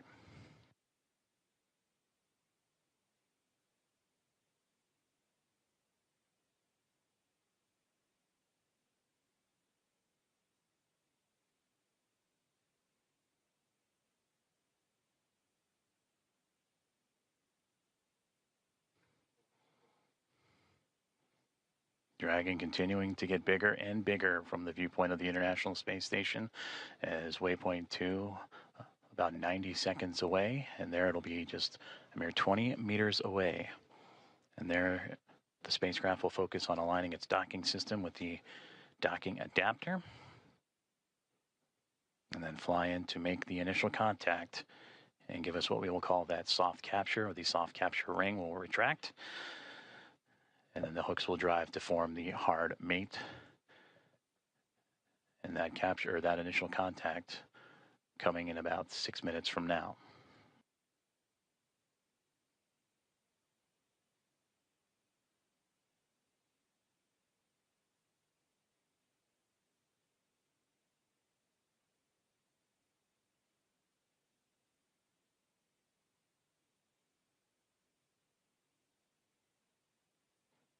Yes, they have.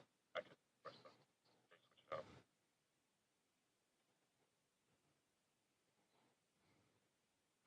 Approaching 30 seconds away from Waypoint 2 arrival, in which the Dragon spacecraft will be about 20 meters away, just called out 30 meters, so continuing its close in to the International Space Station.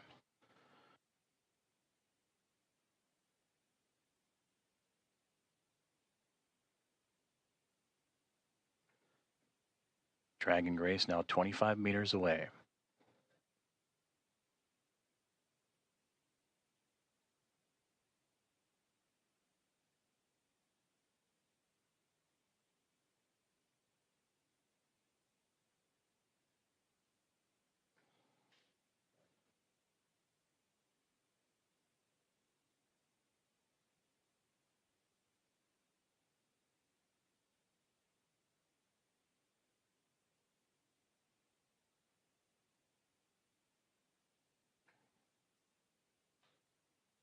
Dragon has now reached Waypoint 2, 20 meters away from the International Space Station,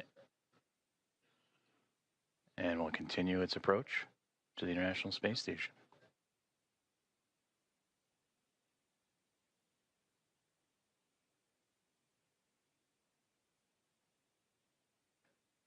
And there you can see a great view of that zenith port, that space-facing port of the International Space Station's Harmony module. As the Dragon spacecraft right now sitting at Waypoint 2, just 20 meters away.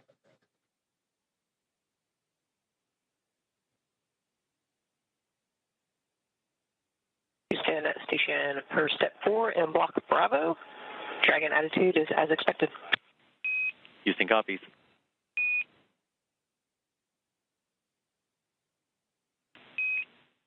Station Houston on the big loop. Dragon is on final approach and is go for docking. Monitor per steps 5 and 6 and 1.102.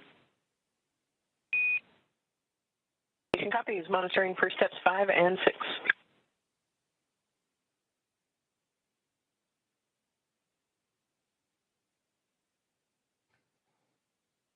And there you heard it.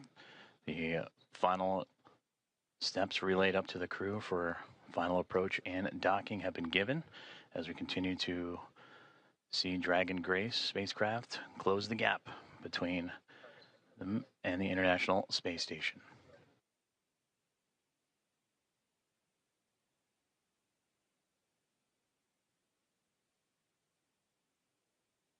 Now, just before the spacecraft reaches the international docking adapter for that soft capture, you'll hear the call out CHOP, or crew hands off point, which Dragon will continue its journey and make that initial connection, that soft capture, in those final few moments.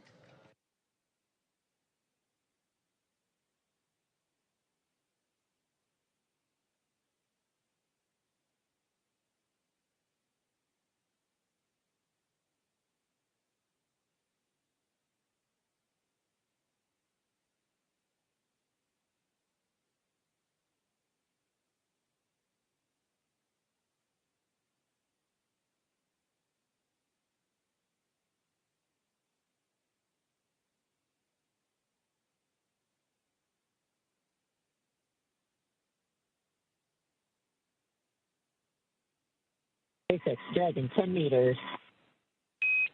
10 meters.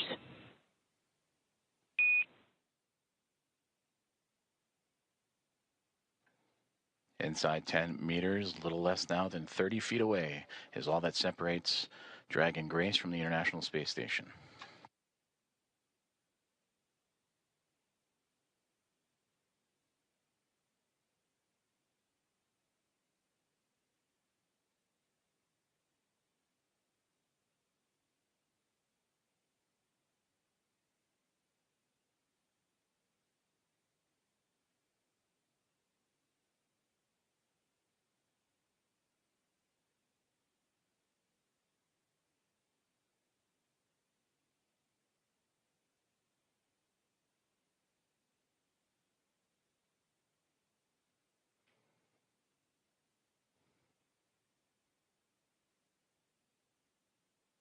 Five meters. 5 meters.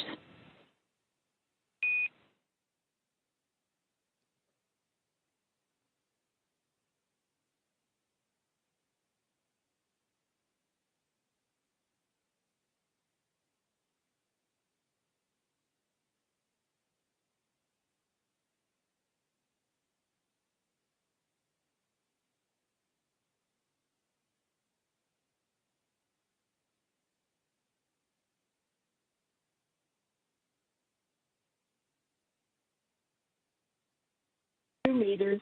Chop. 2 meters. Station. 2 meters, chop. We have chop. 1 meter. 1 meter.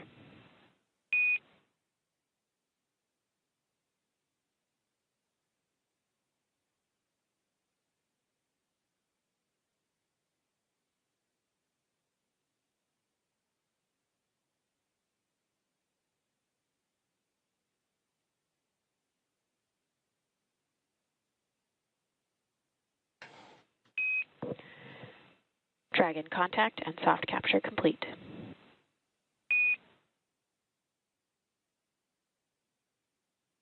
Dragon copy.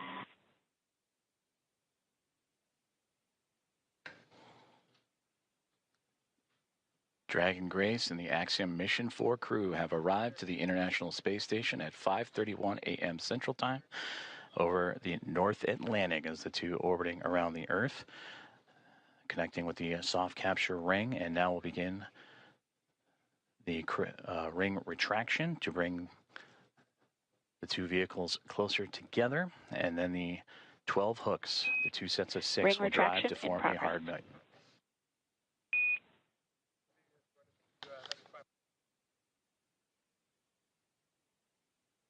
And there you heard there, the soft capture ring is retracting, and then we'll do so until sensors are indicating it's time for those hooks to drive in place and give us a hard capture and firmly secure Dragon to station.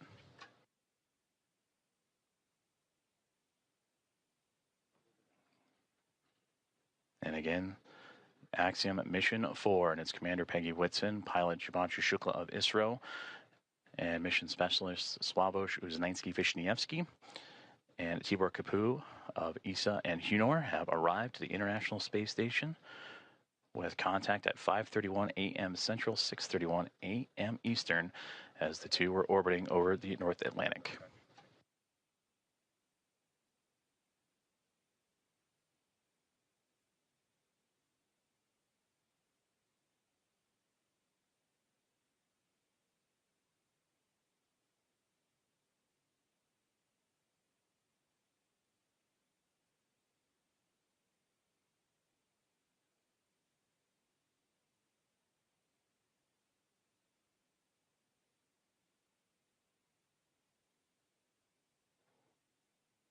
The soft capture ring, that initial contact between Dragon Grace and the International Space Station, continuing to retract, and we'll await for the calls that the sensors read that it will be time for those 12 hooks on the Dragon to then begin driving and connecting itself to form a hard mate to the International Space Station.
Ring retraction complete.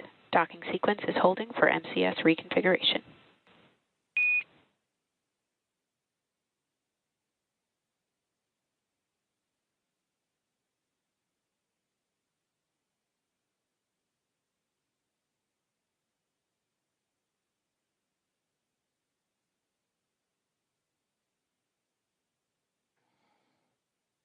This is Mission Control Houston, as you are seeing a live view of the recently connected Dragon Grace spacecraft with the Axiom Mission 4 astronauts and Peggy Whitson, Shubhanshu Shukla, Sławosz Uznański-Wiśniewski, and Tibor Kapu arrive to the International Space Station, soft capture and contact at 5:31 a.m. Central Time, 6:31 a.m. Eastern, as the two were orbiting above the North Atlantic. And right now, the two mated with that soft capture, the soft capture ring retracting to pull the spacecraft closer to the International Space Station. And once given the go, the ring or the hooks around the Dragon nose cone will drive and connect to form a hard mate.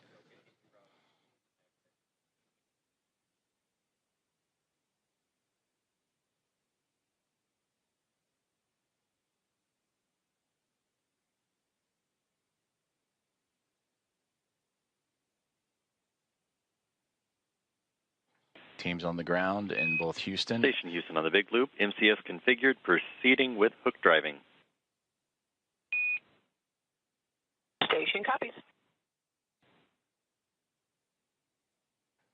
And a great call there. That's the next step in this docking procedure, is the driving of the hooks, the 12 hooks surrounding the nose cone or the nose of the Dragon spacecraft. And we'll monitor those. They'll drive in 2 sets of 6. The first set of 6 right now, they're traveling, and we'll continue to follow along as the docking process continues on.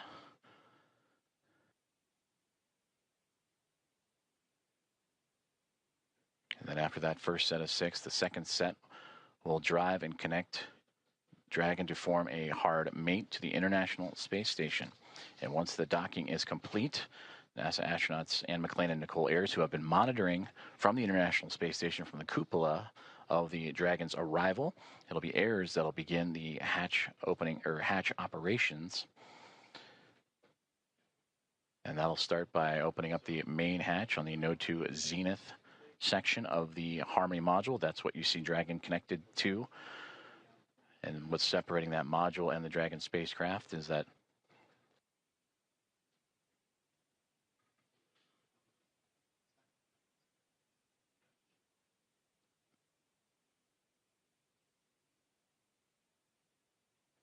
and continuing to monitor that first set of 6 hooks forming that hard mate. And once the full set of 12, Ayers will continue the docking procedures with the leak checks and then begin making its way into the pressurized mating adapter. That's what you see between the Harmony module and the Dragon spacecraft, and access into there to then what we begin pressurizing the vestibule, that small compartment between the 2 hatches. And that vestibule has been exposed to the vacuum of space prior to Dragon Grace's arrival. So the next step is to carefully reintroduce that air and pressure inside so it matches both that of the station and the Dragon spacecraft.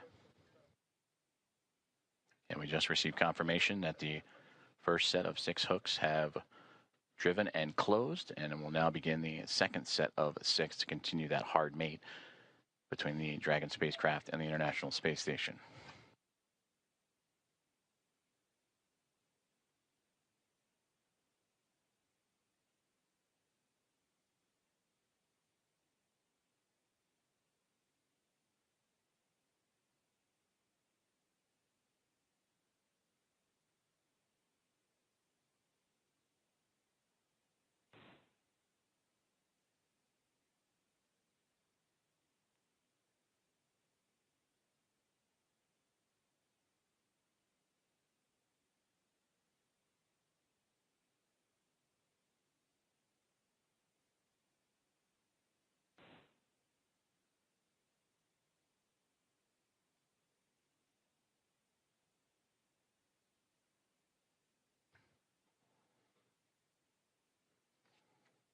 If you are just joining us, this is Mission Control Houston, where Axiom Mission 4 aboard the Dragon Grace spacecraft have connected to the International Space Station at 5:31 a.m. Central Time, currently in the process from soft capture to the hard mate to the orbiting laboratory. First set of 6 hooks have closed, and now monitoring that second set of 6, 12 in total, to form that hard mate.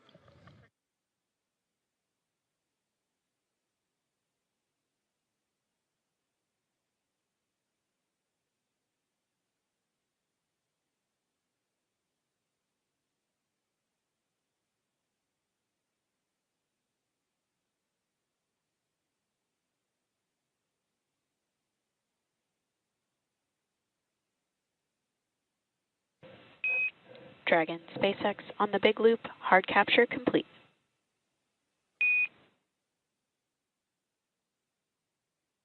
Dragon copies. Hard capture complete.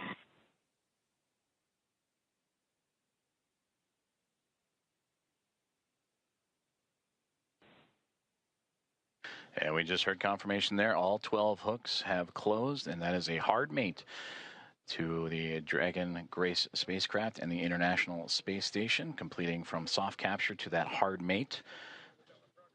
And these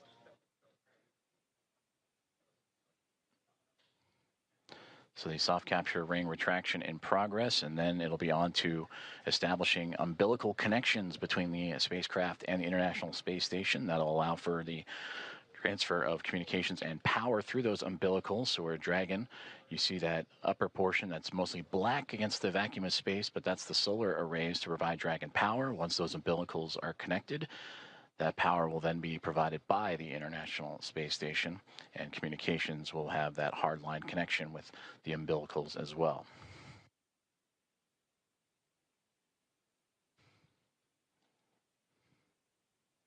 And once those umbilicals have been connected, that'll complete the docking process, and that's when NASA astronauts Anne McClain and Nicole Ayers, namely Ayers, will jump into action and begin the leak checks and hatch opening procedures.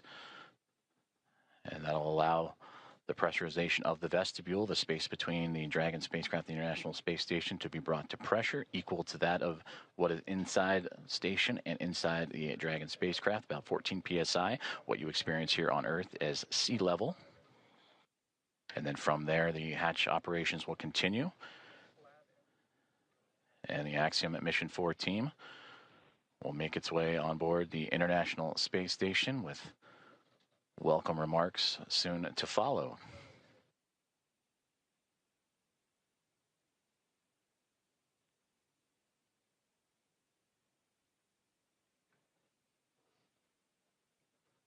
Soft capture ring has now been stowed away, and the umbilicals are in motion again to connect Dragon Grace and the International Space Station, providing that communications, that direct line of communications and power.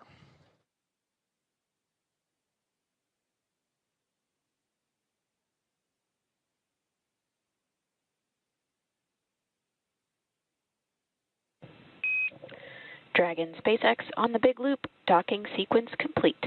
Ground will be enabling hardline power and comm connections shortly.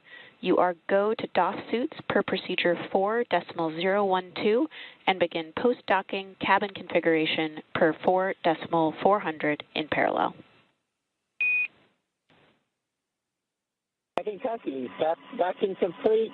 4.012 and 4.400 are in work. And Grace is happy to be on Harmony.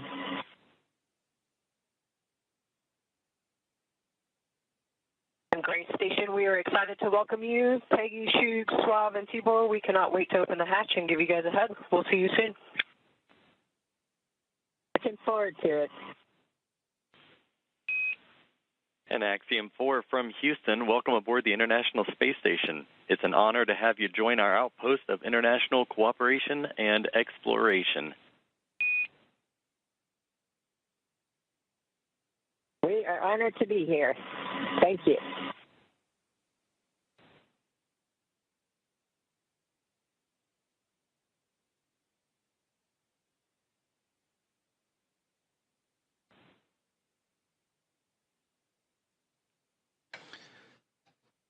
Very exciting moment for all those aboard.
This is Mission Control Houston, and an exciting moment for all of us here at NASA's Johnson Space Center and the International Space Station Flight Control Rooms, as well as the teams in Axiom Space, also in Houston, and in Hawthorne, California, and SpaceX as Axiom Mission 4, the private astronaut mission with Peggy Whitson, who you just heard talking on the big loop, the single line of communications between all four parties, sharing her excitement as she returns to the International Space Station, bringing up first-time flyers and pilot Shubhanshu Shukla of ISRO and mission specialist Sławosz Uznański-Wiśniewski of ESA and Tibor Kapu of Hungary.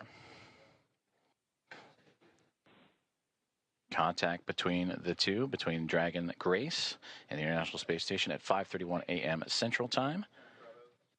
And now that the hooks have connected, all 12 and umbilicals deployed, providing power and communications. Now the team inside the International Space Station, namely Nicole Ayers, is going to start beginning the hatch opening procedures. And now that we're docked, she will secure some hardware and then move right into those operations. And first we'll open the large hatch at the Node 2 Zenith, or the space-facing port side of the Harmony module, and that's what you see, similar to where that NASA logo is. That's the Harmony module that the pressurized mating adapter is jettisoning up into and connecting to the Dragon Grace spacecraft. And then from there, she'll traverse into that pressurized mating adapter, and we'll begin pressurizing the vestibule, which is that small space between the hatches on Dragon and the space station. And we have talked about this has been exposed to vacuum prior to docking, and we'll need to fill that space with air to make sure that pressure is equal with the atmospheric pressures on Dragon and the International Space Station. Also putting away some hardware in the process, including the docking across. And Ayers will use a small valve on the station's hatch to slowly introduce that air into the vestibule. And flight controllers here in Houston will continue to monitor the pressure and temperature readings inside and verify that everything is A-OK and leak-free before we get ready to open up the hatches.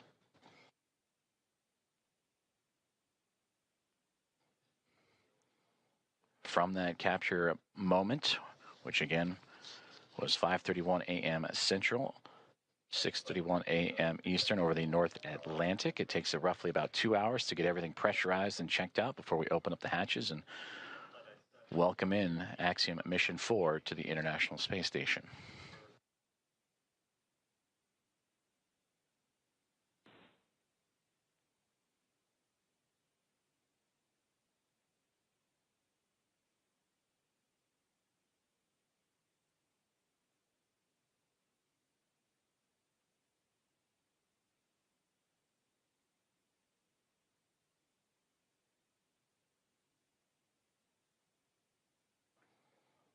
Commentator and producer SpaceX Dragon on the big loop. Com check on the cabin mic. Peggy, I have you loud and clear on the cabin mic on the big loop.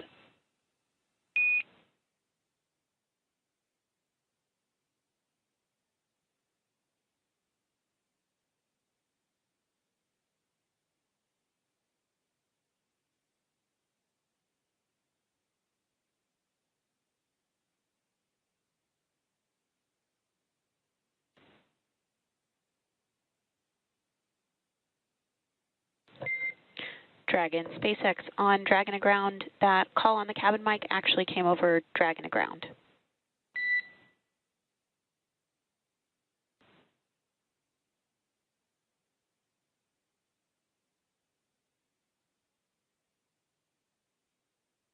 Thanks for the catch. We reconfigured.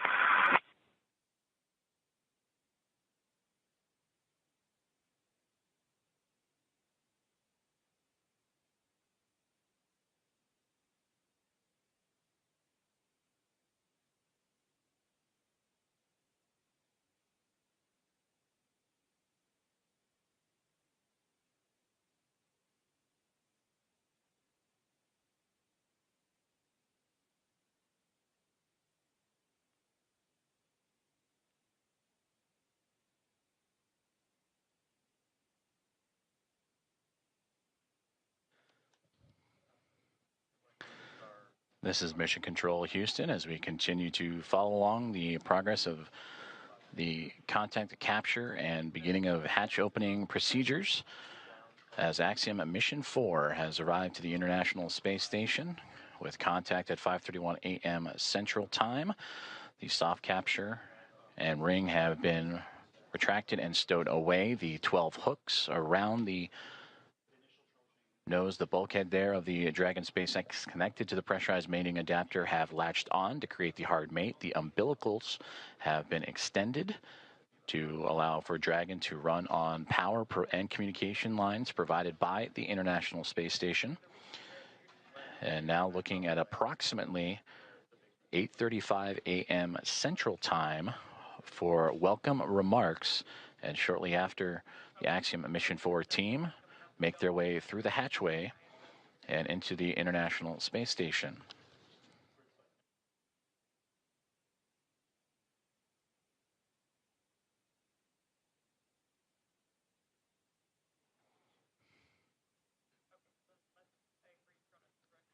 The docking procedures between the soft capture ring, the hooks, and umbilicals have been completed. Station on the big loop.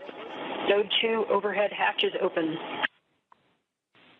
Houston copies.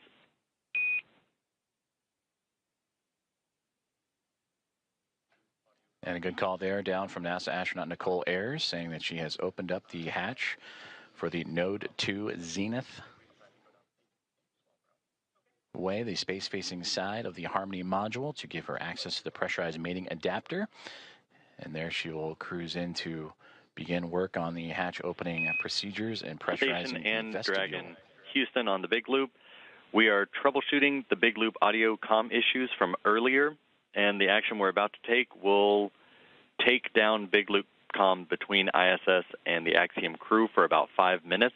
We may require additional comm checks after.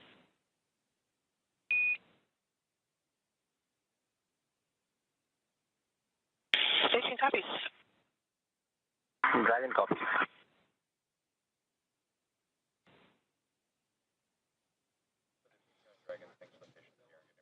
Communications there on the big loop between the teams here in Houston and up to the International Space Station as they troubleshoot some communications, and the big loop that you have been hearing that have connected everyone here inside of Mission Control Houston and the International Space Station Flight Control Room, those aboard the space station and inside the SpaceX Dragon Grace spacecraft, and the teams in Hawthorne, California, those 4 parties, that's the big loop. They will troubleshoot those communications for about 5 minutes and then recheck. But you heard just prior to that NASA astronauts Anne McLean and Nicole Ayers have begun the hatch opening procedures, in which the large hatch at the Node 2 Zenith, that's the space-facing side of the Harmony module, has been opened, and that will allow for them to begin the hatch opening procedures and pressurize the vestibule, which is what, in addition to the comms checks, we will monitor, as Ayers will use a small valve on the station's hatch to slowly introduce air into the vestibule. That's the gap between the Dragon spacecraft and the International Space Station that has been exposed to vacuum. And from there, they will match the pressure, the atmosphere inside both station and Dragon.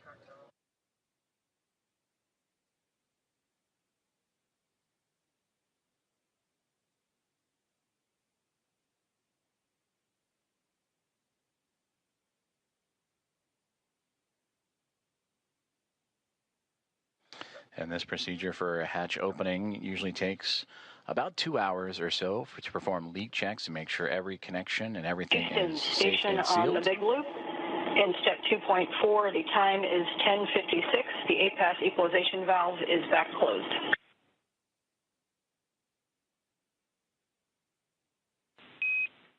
Houston copies. That's a good config. Expect at least 15 minutes before we continue.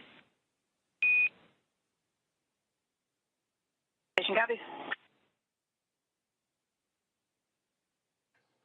And that communication between the International Space Station and the International Space Station Flight Control Room, and you heard the word APAS hatch. That is the hatch, again, that they will be operating and looking to open up from the space station side.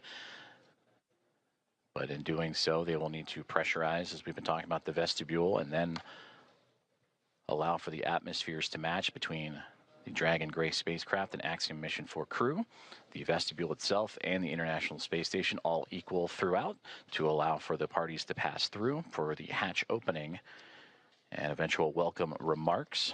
The contact for Axiom Mission 4 to the International Space Station about a half an hour ago at 5:31 a.m. Central, 6:31 a.m. Eastern. And as they continue to configure the hatch opening procedures for NASA astronaut Anne McClain and Nicole Ayers, between the two of them, we'll continue to work those procedures, and we'll hear those communications throughout in anticipation of Axiom Mission 4 and Commander Peggy Whitson making her return to the International Space Station, her 5th flight, second as a member of Axiom Space and the commander of Axiom Mission 4, and her previous 3 as a NASA astronaut servicing key missions to the International Space Station. And a big part of the coming up in November, 25 years of continuous operations and humans on board the orbiting laboratory. And there she will welcome also first-time flyers and pilot Shubhanshu Shukla of ISRO, Sławosz Uznański-Wiśniewski of ESA, and Tibor Kapu of Hunor for Shukla, Uznański-Wiśniewski, and Kapu representing India, Poland, and Hungary. This will be those nations' first time visiting the orbiting laboratory.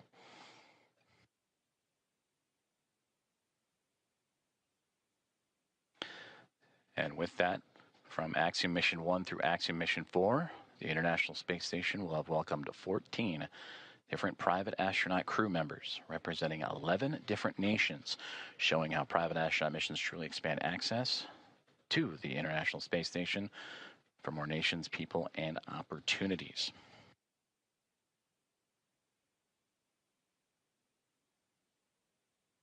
And on your screen, you see the clock counting upwards at the bottom, the T+, that is 1 day, 4 hours, 28 minutes, and now SpaceX Dragon.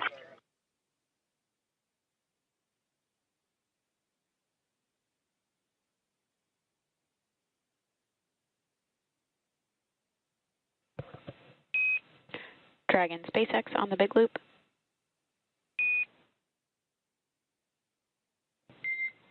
Dragon SpaceX comm check on Dragon to ground.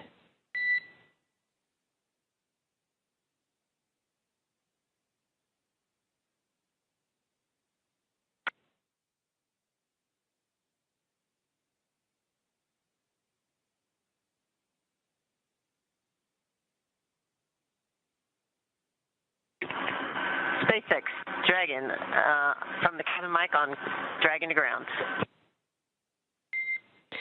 Peggy, I'm with you on Dragon to ground.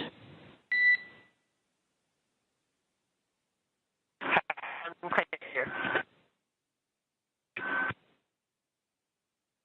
Did you call for me, or did I misunderstand? I was returning your call. Okay, stand by for inventory. Copy, standing by.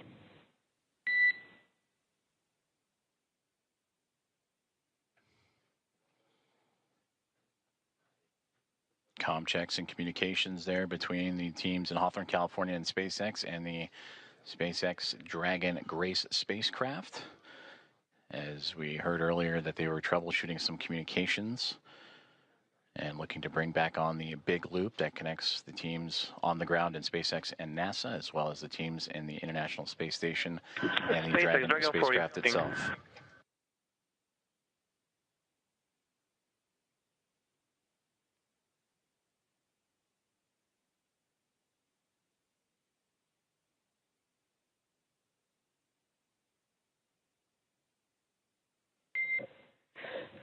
SpaceX Dragon 4 inventory reporting on Dragon to ground. And I'm with you on Dragon to ground. We are about to enter a LOS period for about 4 minutes, so we'll need to stand by.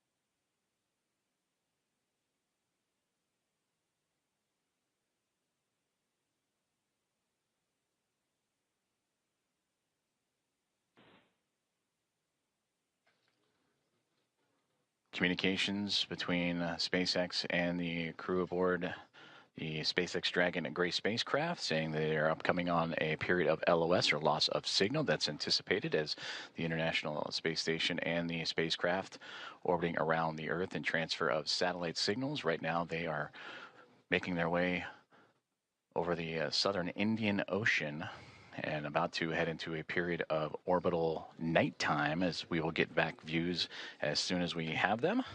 And again, the spacecraft carrying Axiom and Mission 4 and the 4 private astronauts contact with the International Space Station at 5:31 a.m. Central Time, and expected to continue with hatch opening procedures as they have already driven the hooks, connected the umbilicals for power and communications, and NASA astronauts Nicole Ayers and Ann McLean working on those hatch opening procedures as we speak.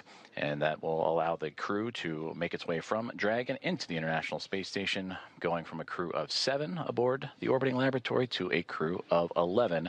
And that'll be followed by welcome remarks at approximately 8:35 a.m. Central Time, 9:35 a.m. Eastern Time. Certainly an exciting moment for all of us here in Mission Control, but we want to check back in with our team over in Hawthorne as Axiom Mission 4 has arrived to the International Space Station. For as many times as we have had the privilege of supporting crews headed to and from the International Space Station, I'm certain that it is an incomparable experience. Something that unless you're on board, you can't possibly understand what it really feels like. Paul, and I'm confident that you and I cannot do it justice even attempting to tell everyone joining us today about it. So instead, we have invited Axiom Space's own commander, Michael Lopez Alegria, to share from his previous experiences. LA, MLA, or Commander, you've got a few designations, right? For those who may not know. How you doing, Paul? Good to see you, Ronnie. Hey, it's good to see you as well, sir. Thank you for joining us this morning. Yeah, good to be with you. So for those who may not know, I've got to share a few stats here just to make sure people understand who we have joining us today on the show. You've flown to space 6 times, 2 of those to Dragon, on Dragon for Axiom Space. You've got a running total of, say, 296 days, 16 hours, and 15 minutes, give or take or so, in space. You've conducted 10 EVAs over the course of your career, and when you're not in space, you're helping get others at Axiom Space to space, right? As our chief astronaut. Do I have all of that right? Sounds good. I'm not sure about the minutes and seconds, but everything else sounds right. That's awesome. Well, we want to spend some time with you and just ask you some questions about your experiences getting to the International Space Station. Obviously, you know a thing or two about rendezvous and docking. So the first question is simply, we've just watched Dragon Grace dock to the space station. You've done this several times. What's the mindset for a crew at this point in the mission? So as we get closer and closer, you know, we're transitioning from the phase where you're basically waiting to get to the ISS, and you're laser focused, especially the last 220 meters from what they call Waypoint 1 into docking. A lot of focus on what's being shown on the displays. We have several parameters that we're monitoring: closure rate, what they call the corridor, et cetera. There are a few things that could cause the system to stop or retreat or even break out, which means you'd come back and try to rendezvous on another day.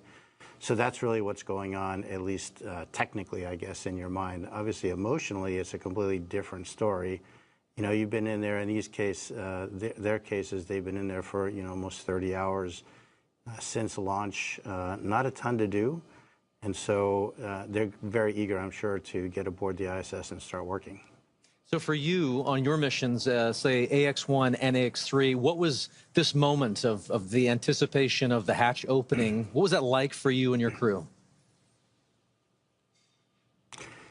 You know, like a lot of spaceflight, it's very busy, and you're trying to juggle a couple of different emotions. I mean, obviously, one is you've got a lot to do. They're getting out of their suits. They're putting on their flight suits to get across. They've got some reconfiguration of the onboard systems to take care of. So on that plane, you're sort of focused on the task at hand. But secondarily, you're thinking, again, a lot about, what it's taken to get here, what is this going to be like when I float aboard the ISS for the first time. So there's an emotional component that is also pretty strong. A lot going on. So backing up even further, before you get to that kind of emotional moment of crossing the threshold, tell me a little bit more about the journey to get to that point. We, on this end, get to see launch, ascent, and then spacecraft separation. But after that, as you mentioned, you're kind of on your own. What are some of the hallmarks of your transit up to the station? Yeah, as you know, Ronnie, from the time of post-orbital insertion, when the Dragon is configured for on-orbit operations, until you really start the approach initiation, you're basically playing catch-up. And I heard it very well explained by John yesterday on the broadcast during launch, that it's basically you're on the same lane as the ISS, but now you've got to catch up.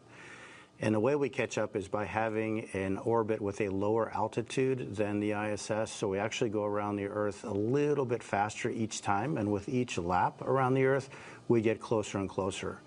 And so there's not a ton to do. Those maneuvers to adjust the orbital altitude, we call them burns. They happen, first of all, automatically. Of course, we are monitoring when they're going on.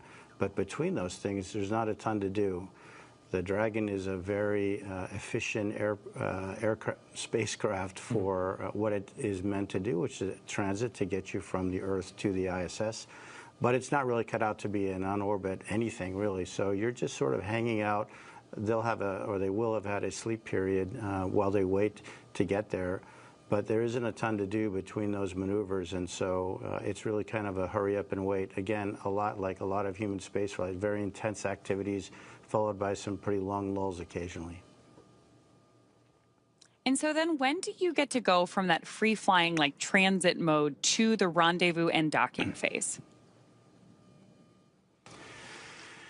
Yeah, so after that series of maneuvers to change the altitude, we start approach initiation. And I would say that the transition is really when the spacecraft starts pointing at the ISS. Until then, the attitude is really optimized for power and communications considerations. But when it gets beyond a certain point, it starts actually looking at the ISS, and then you start being able to pick it up in the displays through the forward-looking cameras that are on board. L.A., you've described the moment of getting into microgravity as you've transitioned into another plane, another world, another moment. Can you share a little bit of that thought, that mindset, as you transition from, obviously, the acceleration of launch into microgravity and being in that other world? I'd love to hear your perspective on that transition. Yeah, you know, Paul, it's interesting. I mean, it really is kind of like a parallel universe in a way. We all live our lives in 1G pretty much our entire lives. But when you make that transition, it really is a very different sensation. For the first time you feel it, you can't even believe it. I mean, it's a little bit like the zero-G airplane that we are trained in, but of course, instead of lasting 20 seconds or so, it lasts effectively forever. And so that sensation, I mean, it just brings a smile to your face when you let go of something and it just stays hovering in front of you. And it just never gets old. It's really quite remarkable. I love it. And obviously our crew in Dragon right now is in that other plane, in that other world of microgravity being constant. So we're walking forward. We're progressing towards this moment where the hatch will open and they are going to enter the space station. You've mentioned this already a little bit, but I'd love to just kind of unpack that some more. What is it like to just kind of float through that hatch and realize you're no longer in Dragon, you're now in the station? Yeah, think about the experience that these guys have had. I mean, they've been training in the mock-ups that look just like the ISS, but you're obviously walking around in there, you're not floating. So now they've experienced microgravity, but in the fairly confined spaces of the spacecraft. Once the hatch is open, it's a special moment, and you, as a commander, you really never get to see it because generally they go in first. But you can just feel their wonder as they float across the hatch, and they are actually in that environment that on the one hand looks so familiar, but in a different way feels very different because now you're floating and not walking through it. It's a similar experience, and I remember on AX-1 when the three first-time flyers saw the Earth from the first time from the Dragon spacecraft after we got into orbit. And again, I didn't see their faces because they were glued to the windows, but I could just feel, hear, and sense how excited they are, and it's a magical feeling. And I'm looking forward to to trying to perceive what that must be like for these three as they float aboard the ISS. One of the things we're really looking forward to with this crew is the welcome ceremony that's going to be today at 8:35 a.m. Central. Tell us a little bit about the history or the tradition associated with welcoming a new crew on board. Yeah, that goes back obviously 25 years or so when we first started having handovers aboard the ISS. But recently what we've done is added a pinning ceremony to that, and that is where Peggy, as a commander, will provide astronaut pins to the three new flyers, Shuk, Slav, and Tibor. And those pins will have a number associated with them, which is the number of orbital astronaut they are. So they will be the 634th, 35th, and 36th humans to have orbited the Earth in the history of humanity. So when you think about it, it's a pretty small number considering humans have been around quite a while. But it's pretty nice, and of course, to be greeted by the onboard crew, all 7 of them, lots of hugs, lots of different languages being spoken, and a lot of smiles. And so then after you have this great welcome moment, sharing all of that across different cultures, different teams, how quickly do you transition then to working together on station? Pretty quickly. You really have to hit the ground running. There are a few safety things that we go through with the ISS commander where they'll tell us some things that, of course, they have learned in the mock-ups again, but now this is for real. These are where things are located. This is what we expect you to do if this or that goes wrong. And then really it's off to work. We start transferring a lot of cargo out of the ISS. Most of that will be to support various scientific experiments that we're bringing on board. And then our lives get ruled by what we call the Optimus Viewer, which is basically a moving map of your schedule from the time you wake up to the time you go to bed. And it's pretty hectic. You've got, in this case, 14 days to get a lot of stuff done. Every detail is pre-programmed by the teams on the ground working with NASA. And we really have an effort to try to maintain that pace. Obviously, it takes a bit of time to get accustomed to floating around. Even though they've been in zero-G for over a day, they haven't been in zero-G in such a big open space. And so moving around, you've heard the term or the phrase slow is smooth and smooth is fast. They definitely will be practicing that. So there's a little bit of time for adaptation. There's quite a bit of time with the safety briefings that I mentioned. But after that, it's looking at Optimus Viewer and really getting started. LA, you've just mentioned that schedule is full and you jump right on into it, trying to stay ahead of that red line in that Optimus map you mentioned. But I'm curious, just looking back at AX-3, your previous mission, what were some of the highlights for you personally on board the space station?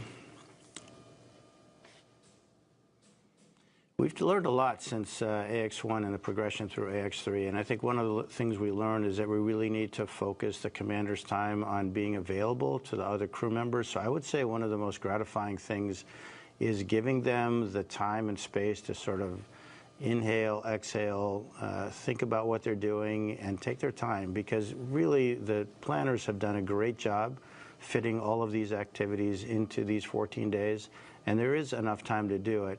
It doesn't do anybody good to get flustered and upset. You just go one step at a time, and then letting them have a little bit of time to look out that window, because that is a view that is spectacular and unforgettable.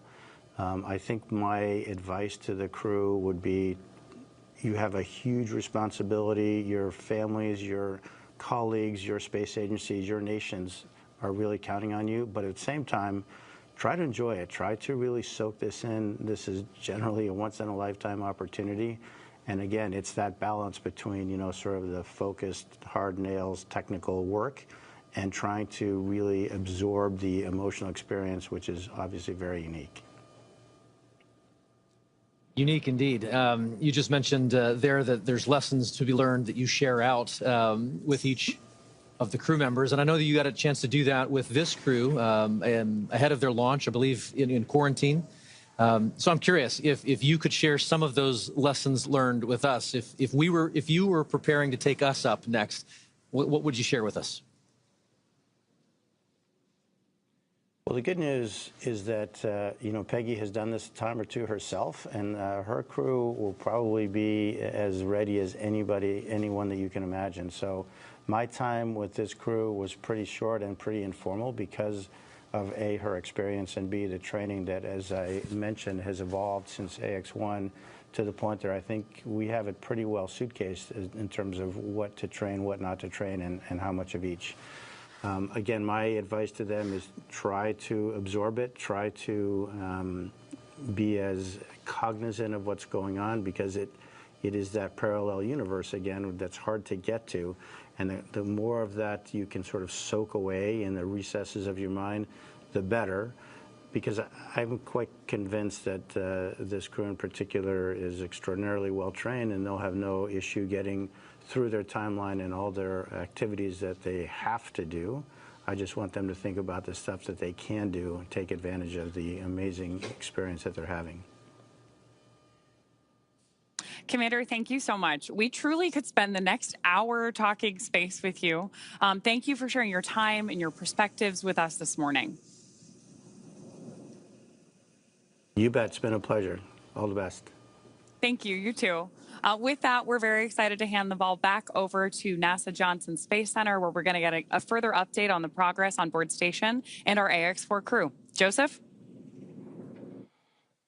Thank you very much, Ronnie and Paul. We appreciate it, and great interview there with Michael Lopez Alegria.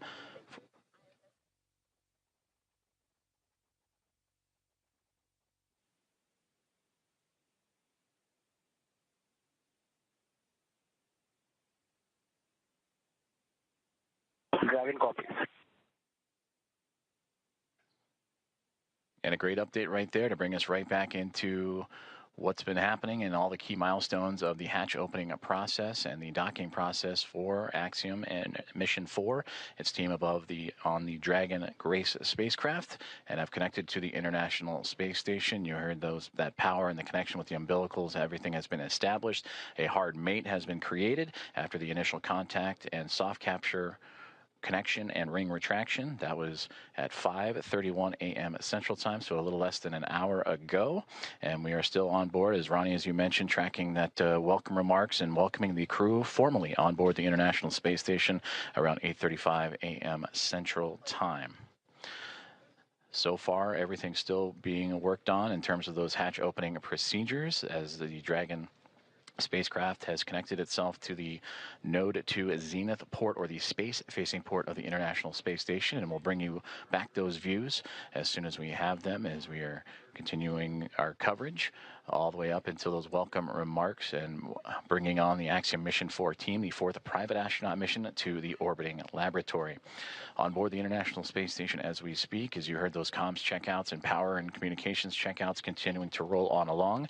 NASA astronauts Nicole Ayers and Anne McLean, who monitored Dragon's progress throughout the morning, from the approach initiation burn all the way through to the contact and capture, They are beginning those hatch opening procedures, and we'll continue to look at the APAS hatch and the pressurized mating adapter.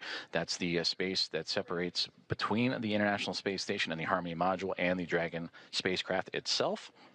And in there, those series of hatches, the APAS hatch is, and the vestibule, of course, is what needs to be pressurized to allow for the APAS hatch on the International Space Station side to be opened and stowed away. And then from that angle, then it'll allow for the Dragon team to open up their side of their hatch. And once the pressure is equal between Dragon, the vestibule, and the International Space Station, that'll allow for the crew to come on board the orbiting laboratory and bring the crew, the Expedition 73 crew, which right now is a crew of 7, and welcome in their guests, Axiom Mission 4, and bring up the total to 11. There you can see on your screen the International Space Station and the Dragon spacecraft together orbiting over the southeasternmost portion of Australia, and they are in an orbital nighttime period right now, and that'll stretch on for another few more moments, and we hope to have those great views of the space station and the Dragon spacecraft once the sunrise and orbital daytime has returned. And again, tracking an 8:35 a.m. Central Time welcome remark, and shortly before then, you'll see the crew, and we'll have all that coverage and views of the Axiom Mission 4 team making its way into the orbiting laboratory.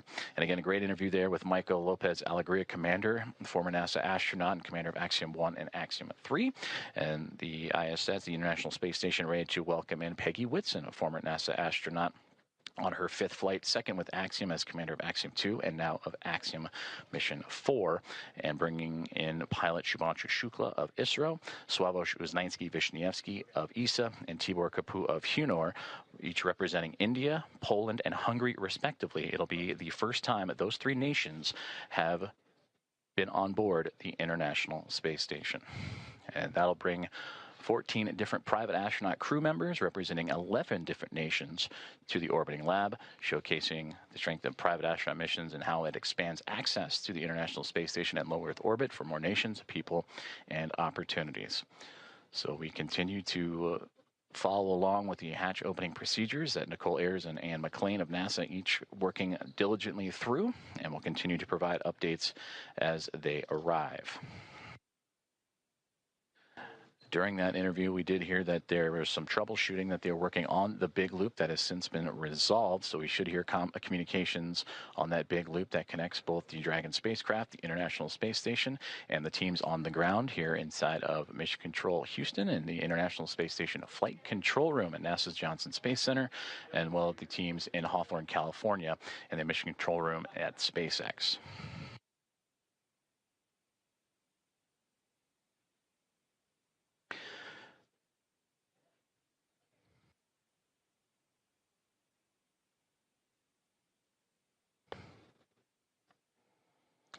Currently on board the International Space Station. Oh. Station Houston on the big loop for PMA.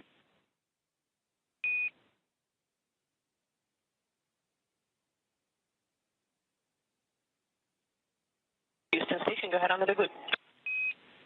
Hey, we're about to get you into your next activity, but in the meantime, would you mind setting up a video of the PMA so that we could watch the crew ingress? You can use the Node 2 Camera 1 or Camera 2. That doesn't work. Thank you.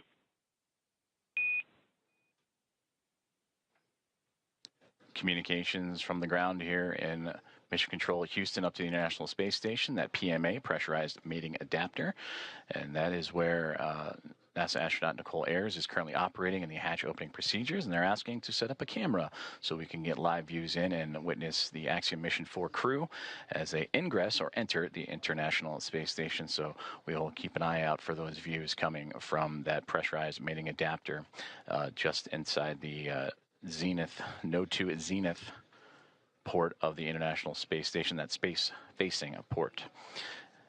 Before those communications, I'm going to say aboard the International Space Station as we speak, the 7 members of the Expedition 73 crew, featuring Anne McLean and Nicole Ayers, who are prime characters in today's docking operations, joined by Takuya Onishi of JAXA and Kirill Peskov, alongside NASA astronaut Johnny Kim, Sergei Ryzhikov, and Alexei Zubritsky.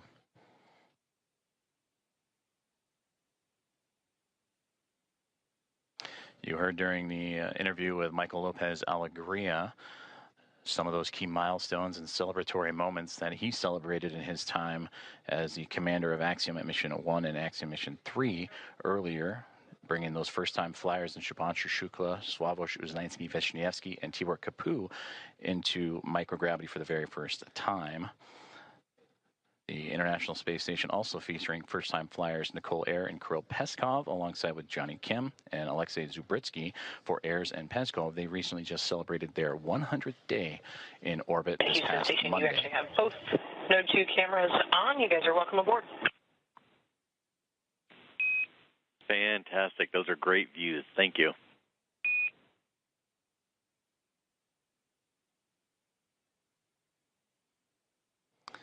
And there you see the live view that the team on board the International Space Station has just set up for us to see as we are inside the pressurized mating adapter looking into what will be the APAS hatch that will eventually be pressurized and the vestibule pressurized, pardon me, to welcome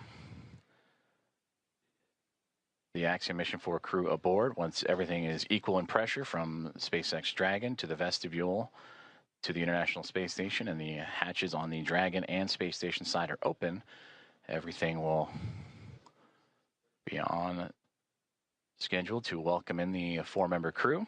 And the, again, welcome remarks tracking for approximately 8:35 a.m. Central Time, 9:35 a.m. Eastern. And you heard Michael Lopez Alegria talking about the pinning ceremony that will take place during those welcome remarks. I'm looking forward to seeing those as the team aboard the International Space Station continuing to work through their hatch opening procedures.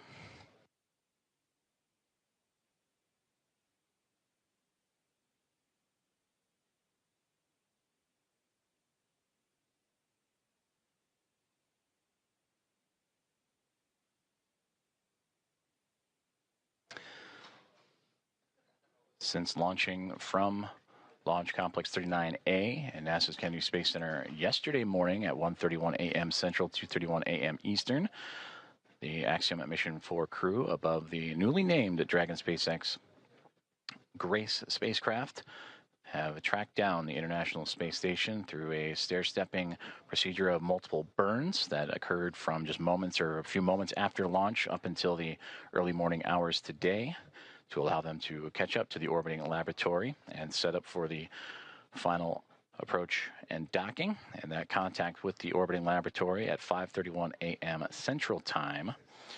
And from that point on, it takes about 2 hours or so to allow for the hatch opening and hard mating procedures to be complete, umbilicals to be run, power and communications to be connected. And once everything is set, that's where you'll begin to see the hatch opening procedures and lead up to those welcoming remarks.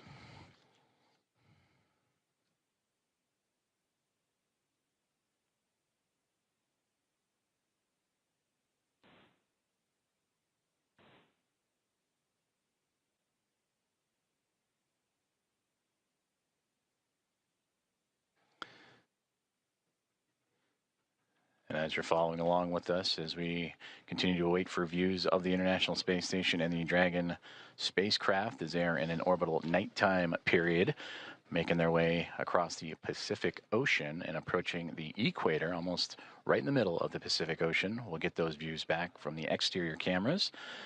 And the astronauts on board the International Space Station continuing to configure the cameras for views inside the orbiting lab.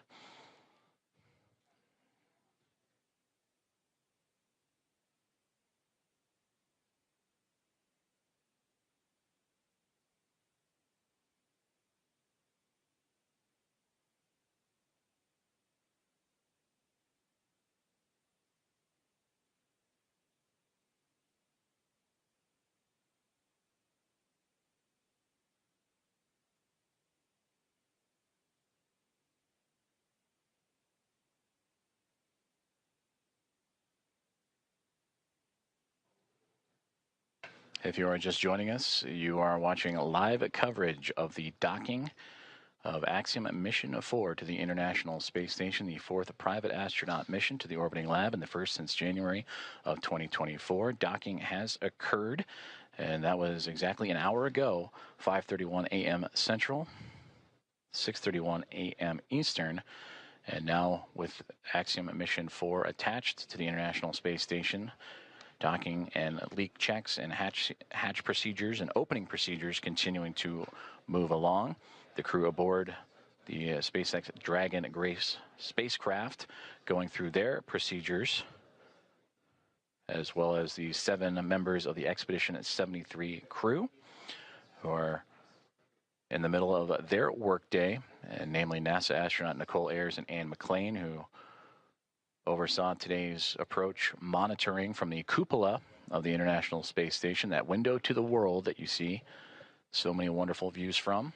And Nicole Ayers currently working in the space-facing hatch of the Harmony module, where on the other side of the APAS hatch and vestibule is the Dragon SpaceX spacecraft. Ayers will use a small valve on that station's hatch to slowly introduce air into the vestibule. That's the space between the Dragon spacecraft and the International Space Station. That area has been exposed to vacuum of space, so that needs to be brought up to 1 atmosphere, or about 14 psi, what we know here on Earth as the pressure at sea level. And the flight controllers here in Houston will continue to monitor that pressure and temperature readings inside and verify that everything is leak-free before we go ahead and open up the hatches.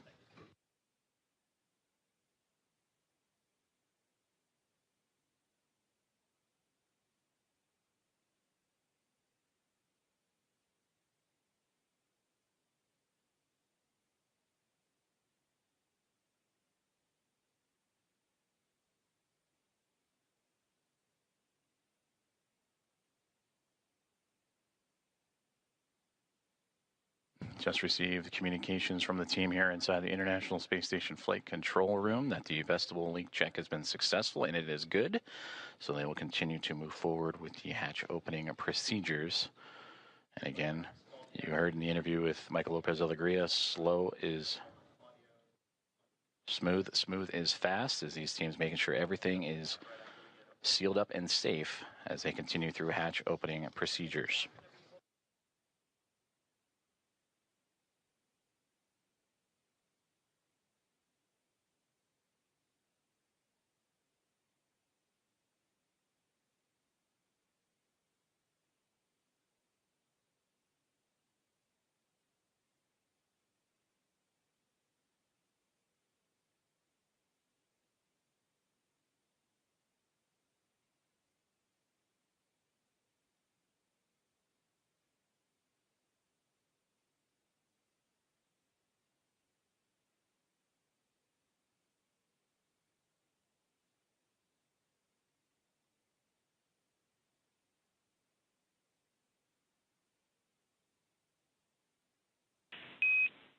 Station Houston on the Big Loop.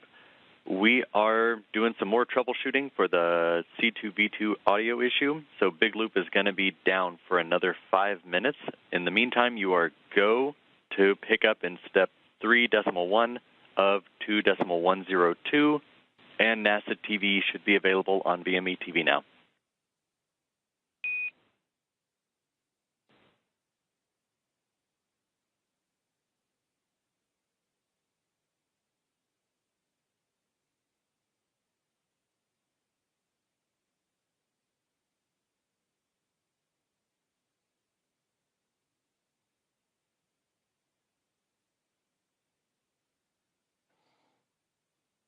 There you heard communications radioed up to the crew aboard the International Space Station on the Big Loop that they are continuing with the troubleshooting of that communications as we are looking live up towards that node to zenith hatch in the Harmony module, and you see several members of the Expedition 73 crew in and out of the field of view. That is Nicole Ayers going into the pressurized mating adapter and continuing hatch opening procedures, and she is wearing the long-sleeved navy polo. And the red polo that just flew by, that is Expedition 73 Commander Takuya Onishi. We've also seen glimpses of Anne McLean in the field of view, as well as certainly everybody aboard the International Space Station anxious and excited to welcome Axiom Mission 4 with Commander Peggy Whitson, pilot Shubhanshu Shukla, mission specialist Sławosz Uznański-Wiśniewski, and the mission specialist Tibor Kapu aboard the orbiting laboratory.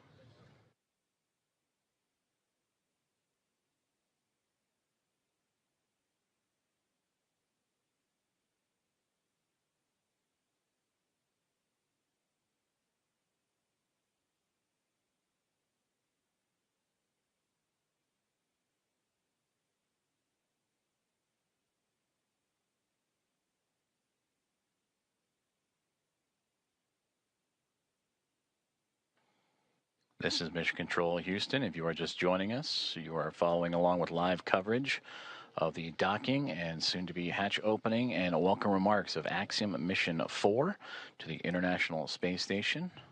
The mission began with the launch off of Launch Complex 39A and NASA's Kennedy Space Center yesterday morning at 1:31 a.m. Central, 2:31 a.m. Eastern.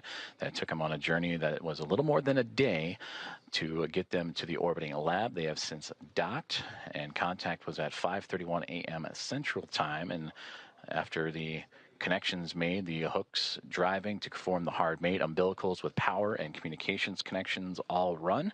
Now it is those hatch opening procedures and leak checks that the crew is currently working through aboard the International Space Station, while the crew aboard the on 2 for step 3.2, seeing about 0 for the DBTT, looking for your go to continue.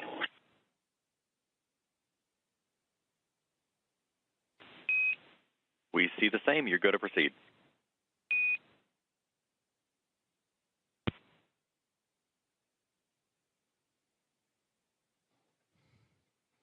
And continued communications as Nicole Ayers once again floating into that pressurized mating adapter and continuing those hatch opening procedures to welcome Axiom Mission 4.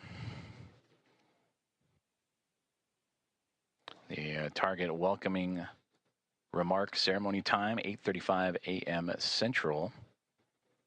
So a little more than 2 hours from now as leak checks and pressurization checks continue on before the APAS hatch and the vestibule and all procedures can be completed.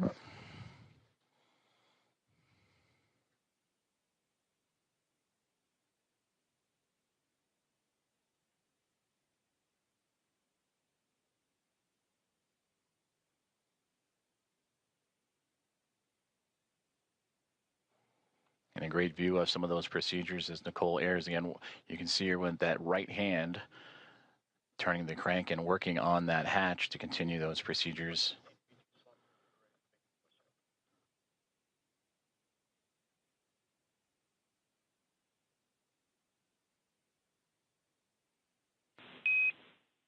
Dragon, station, this is Houston on the big loop for comm checks.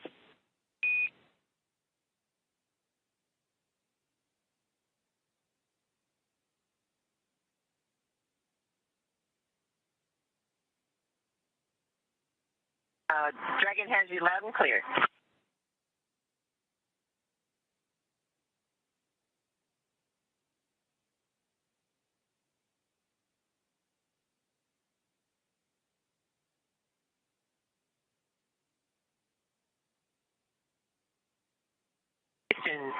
Dragon on the big loop. We have you loud and clear. And Dragon, we read you the same.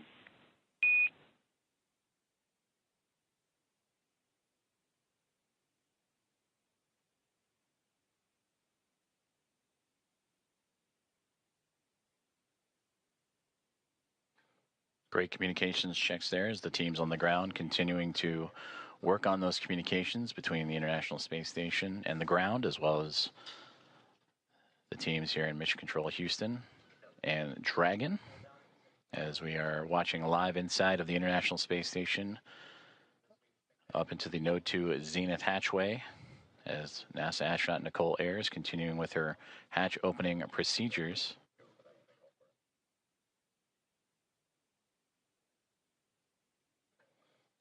Docking of Axiom Mission 4 to the orbiting laboratory occurred about an hour and 10 minutes ago at 5:31 a.m. Central, and since then the crews for both station and inside Dragon have been going through those procedures and making sure everything is as it needs to be, including the proper leak checks and stowage from both perspectives, before continuing on with hatch opening procedures and welcoming remarks.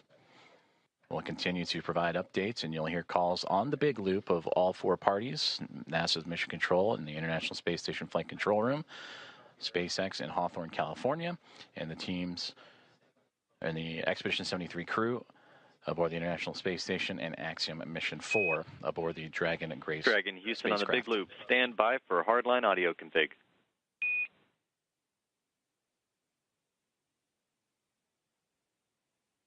Dragon copies.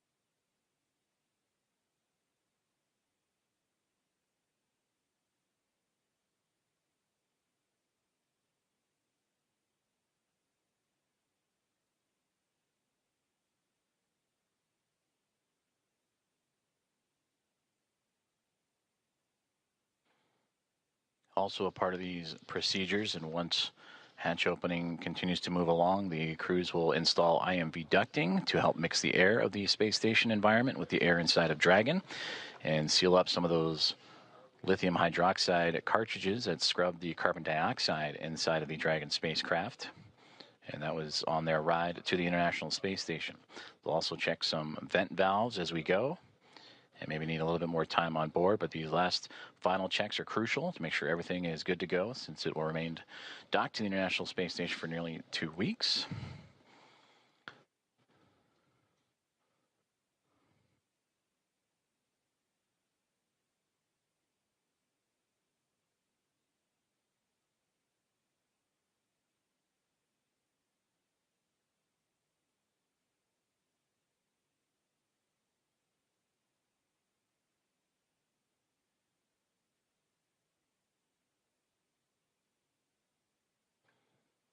With the arrival of Axiom Mission 4 and the Dragon Grace spacecraft, newly named and given by Peggy Whitson, commander of Axiom Mission 4, shortly after launch yesterday morning, that now brings 5 spacecraft to the International Space Station: 2 Dragon spacecraft, a Soyuz MS-27 spacecraft, and 2 Progress vehicles, cargo vehicles, attached to the orbiting outpost.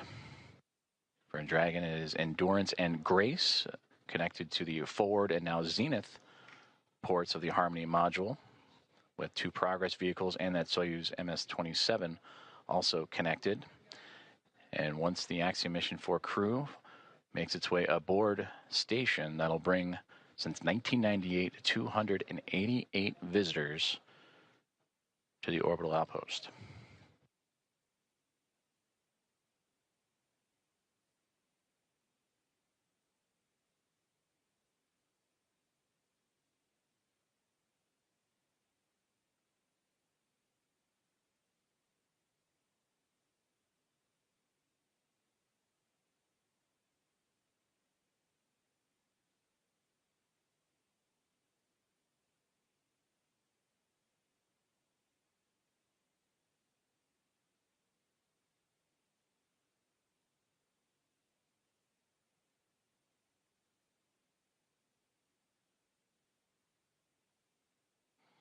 Nicole Ayers, NASA astronaut, has returned to inside the pressurized mating adapter and working on the APAS hatch and hatch opening procedures as we continue to get great Dragon views Houston from inside on the the big loop. International Space Com Station. check. Hardline audio configuration complete, and we have resolved the audio issues on C2P2. That sounds great, because we have you loud and clear. We read you the same.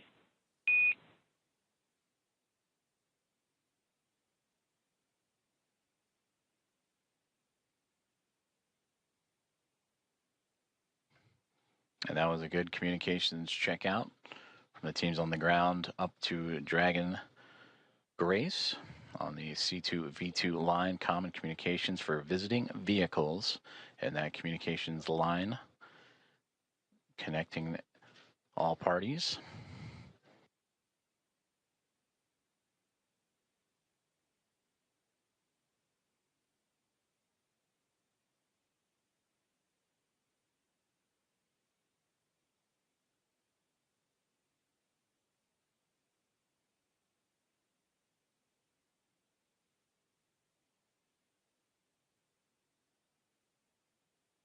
As we continue to work through hatch opening procedures, and again targeting approximately 8:35 a.m. Central Time for welcoming remarks as the International Space Station and Expedition 73 crew bring in and welcome aboard Axiom Mission 4.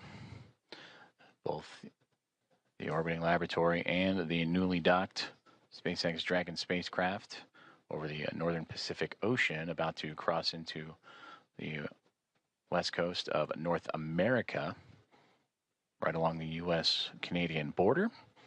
And also around that time, we will start seeing an orbital daytime period as Dragon and the International Space Station have been orbiting in a nighttime phasing.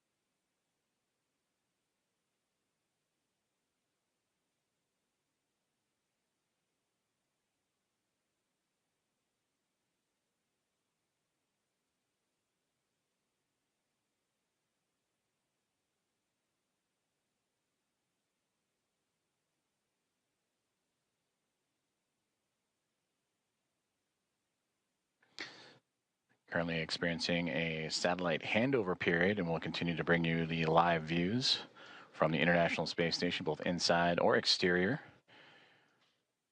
Once communications is established, which should be here in the next few moments. Until then, you can see on this map where exactly we're talking about, where the station and Dragon orbiting over the Pacific Ocean and about to cross over North America and over the northernmost territories of Canada.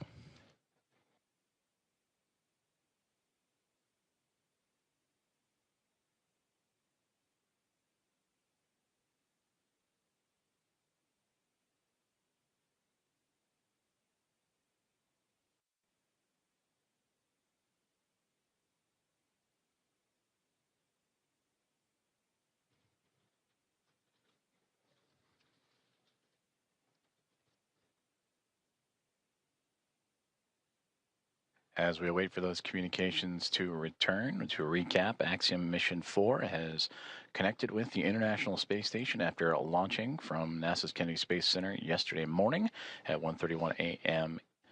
Central Time to connect with the space station at 5:31 a.m. Central this morning.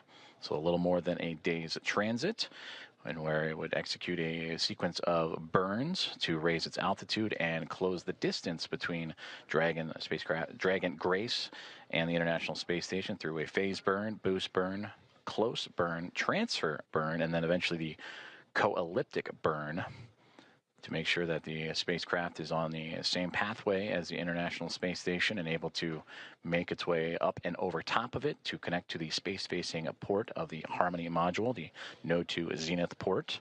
As we now get views back inside of the International Space Station, that is a view from the other side. We mentioned the space-facing port that is looking up into where the hatchways will be to allow for the Axiom Mission 4 crew to pass through and be brought aboard the International Space Station for Peggy Whitson, commander of Axiom Mission 4, her second flight as an Axiom commander after previously serving as commander of Axiom Mission 2. This is her 5th flight and return to the International Space Station, where she continues to build on an impressive career, the most experienced United States astronaut. Entered the mission with 675 days to her credit and will certainly add to that record-setting total in her time aboard the orbiting laboratory, and bringing up pilot Shubhanshu Shukla of ISRO, Sławosz Uznański-Wiśniewski of Polsa, and Tibor Kapu of Hunor. And for Shukla, Uznański-Wiśniewski, and Kapu, representing India, Poland, and Hungary, respectively, for those nations, it'll be their first time coming to the International Space Station. Nicole Ayres.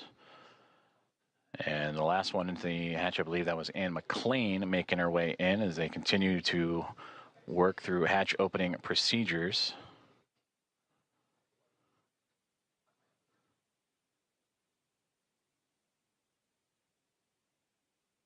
In the middle there, that is Expedition 73 Commander Takuya Onishi of JAXA. And then you just momentarily saw NASA astronaut Johnny Kim float in and out of view as the crew working together to continue these procedures, moving around some equipment, and to allow for the access to the APAS hatch. After successful vestibule pressurization and checks. And that's the operations that Nicole Ayres is working on right now with Takuya Onishi.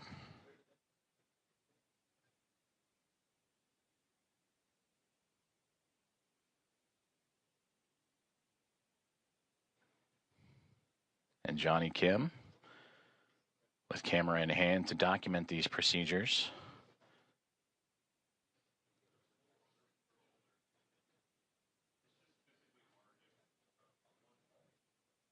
And again, just on the other side of this hatchway is where the Axiom Mission 4 crew going through procedures of their own, inventory and doffing their suits that they wore on the uphill ride to their initial orbit.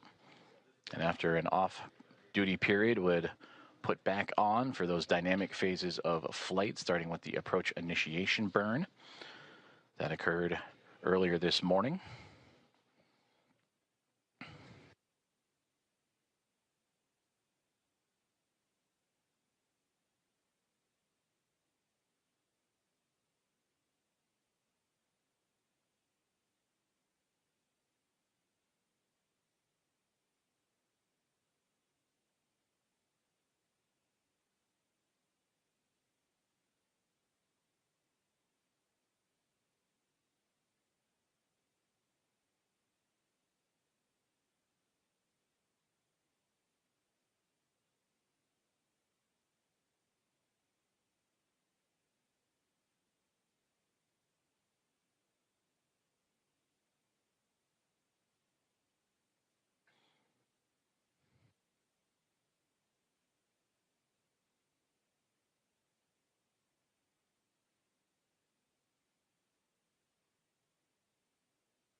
If you are just joining us, good morning from Mission Control in Houston in the International Space Station Flight Control Room, as we are looking live inside of the International Space Station as NASA astronauts Nicole Ayres and Anne McLean, alongside with Commander of Expedition 73 and JAXA astronaut Takuya Onishi, going through a hatch opening procedures. And there you can see as the team has worked together to open up that APAS hatch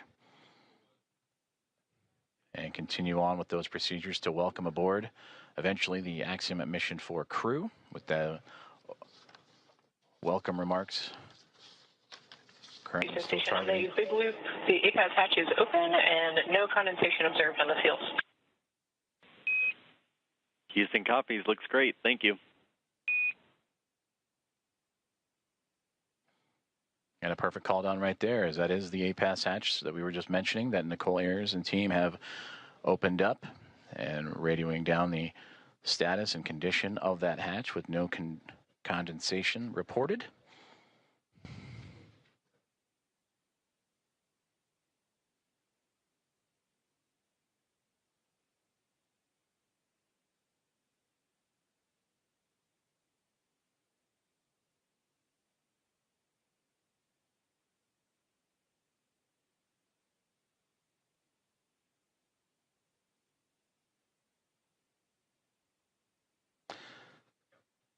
And as Nicole Ayers continues to work on that hatch, you'll also see that hatch be covered up to give an extra level of safety to allow for the Axiom Mission 4 team to pass smoothly without having to worry about any additional hazards as they pass through the vestibule and pressurized mating adapter and eventually into the Harmony module of the International Space Station.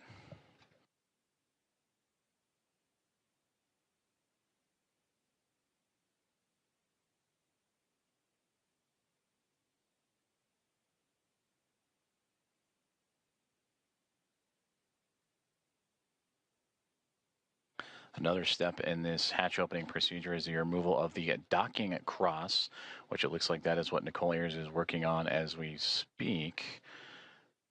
And you sometimes catch glimpses of it on the docking procedures that was exposed to the vacuum of space to help provide targeting for visiting vehicles. But that'll be another step in this hatch opening process, again, to help clear the way for that pass-through between the Dragon SpaceX Grace spacecraft and the International Space Station.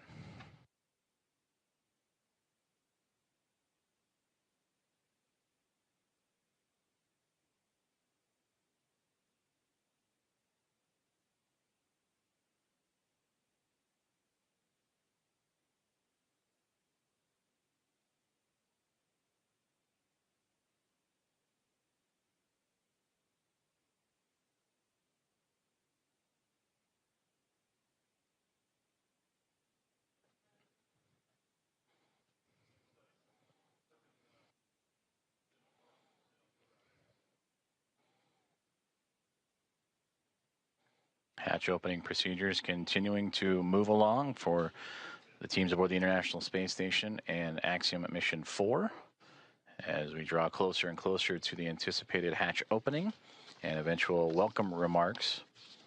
And we thank you for tuning in and joining us this morning as we are live from the International Space Station Flight Control Room in Houston, Texas, monitoring Nicole Ayers as she continues to work through those step-by-step procedures. As the hatchway, there you see the large square structure just off to the right-hand side of our field of view with that window in the middle was Station opened up. Houston on the big loop. Just want to clarify, we want the standoff cross stowed in the standoff cross cover bag.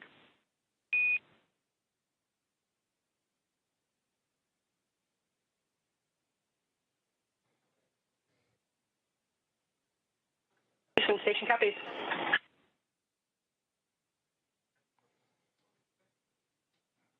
And that's the teams here on the ground assisting the astronauts on board the station with those hatch opening procedures. As again, that zenith hatchway we were just mentioning before the comms open to the right that allowed Nicole Ayers and team to pass through. And that docking cross that was just removed will be inserted into its own bag. And there is NASA astronaut Ann McLean to join Ayers in the hatchway and continue on with those procedures as they now look to cover up the APAS hatch, which was just opened a few moments ago, to provide an extra layer of safety and protection for astronauts passing through.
Dragon, suit drying is complete.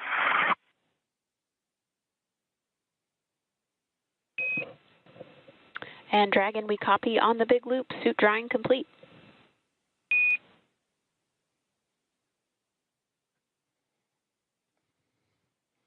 Good insight there from the Axiom Mission 4 perspective of their procedures that they are currently going through in anticipation of hatch opening, and welcome remarks as they make their way into the International Space Station after connecting and docking to the International Space Station about an hour and a half ago. 5:31 a.m. Central, 6:31 a.m. Eastern. They went through their procedures, inventory, and stowage, and the doffing of their suits that they wore from launch yesterday morning from Cape Canaveral, Florida, and NASA's Kennedy Space Center, and then during the dynamic portions of operations, and are now settling into their flight suits that they will bring in and wear as they cruise into the International Space Station. And that's the view we see from the orbiting laboratory is NASA astronaut Anne McClain and Nicole Ayers working through their procedures for hatch opening. The APAS hatch is open after successful vestibule pressurization and checks. They are now covering up that APAS hatch. SpaceX Dragon in step 5 of 2.102. We're waiting your go for hatch open. Dragon, SpaceX copies on the big loop. You are standing by for hatch opening. We are waiting for hardline connections to be complete. I'll call back with a go. Okay, thanks. Sorry to rush you.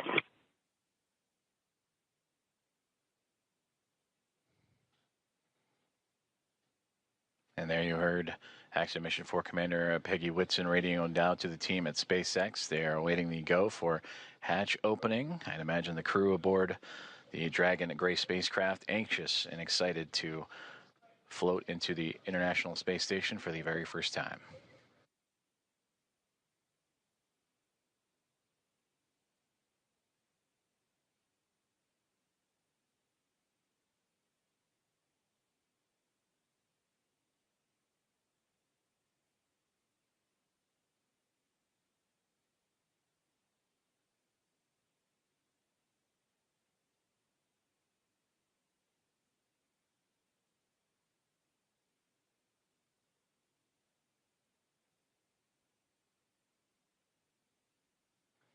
And you just saw that orange ductwork or hose-like piece of equipment that Anne McClain and Nicole Ayers were just operating with. That's a part of helping mix the air between the International Space Station and the Dragon spacecraft.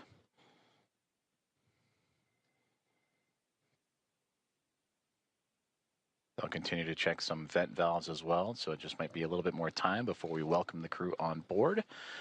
But these final checks, again, critical to making sure that everything is good and sealed tight with no leaks and no issues, as Dragon Grace will be docked to the International Space Station for approximately the next 2 weeks.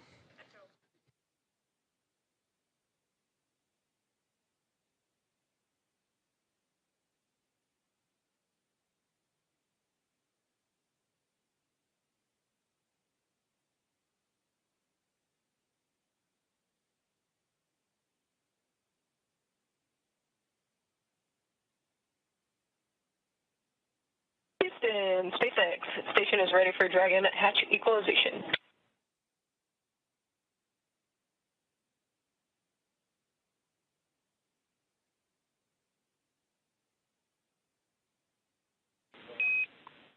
Houston, copy. Stand by.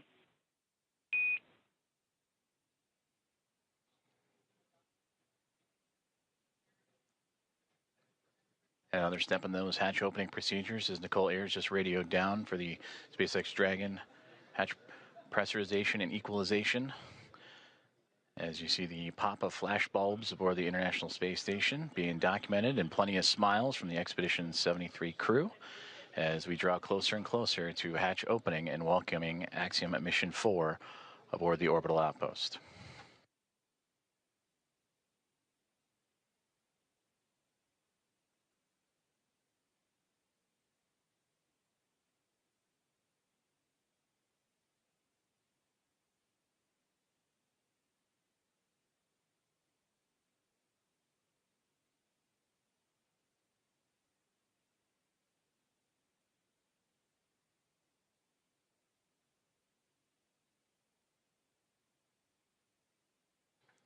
Meanwhile, here on the ground inside NASA's Mission Control, the International Space Station Flight Control Room, anticipation also building up as the room starting to fill with NASA leadership, as well as the Athena flight team continuing to work through the hatch opening procedures.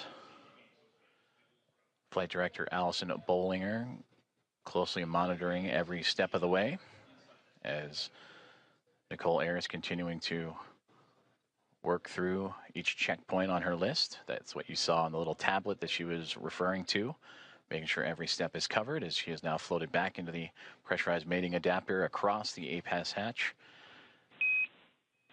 Station Houston on the big loop. We're still working some ground config actions before we're ready for equalization. In the meantime, can we get confirmation that the standoff cross went into the standoff cross bag? We were unable to tell from the video. It was in there when you guys called. Thanks. Copy, thanks.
Hearing communications from teams on the ground as they continue to work through hatch opening procedures and making sure all pressurization and leak checks are good and everything equal between the Dragon spacecraft and the International Space Station before the hatches can be formally opened on both sides.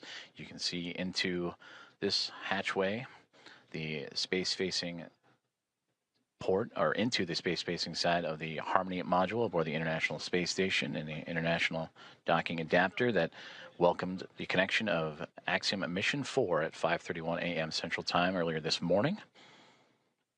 And since then, the crews aboard both the Dragon Gray spacecraft and International Space Station have been diligently working and continue to monitor the progress of that hatch opening with teams on the ground also following suit.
Station Dragon Houston on the big loop. Stand by for equalization. Expected to take 1 minute.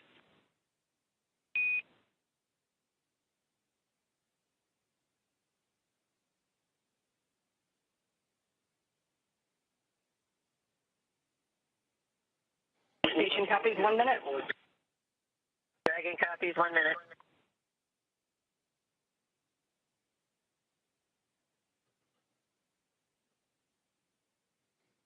Great communications there from all teams here at NASA's Johnson Space Center and International Space Station Mission Control Room, teams in the SpaceX in Hawthorne, California, and everyone aboard the Dragon SpaceX Grace in Axiom Mission 4 and the International Space Station as we continue to march towards the hatch opening to welcome Axiom Mission 4 aboard the orbiting laboratory.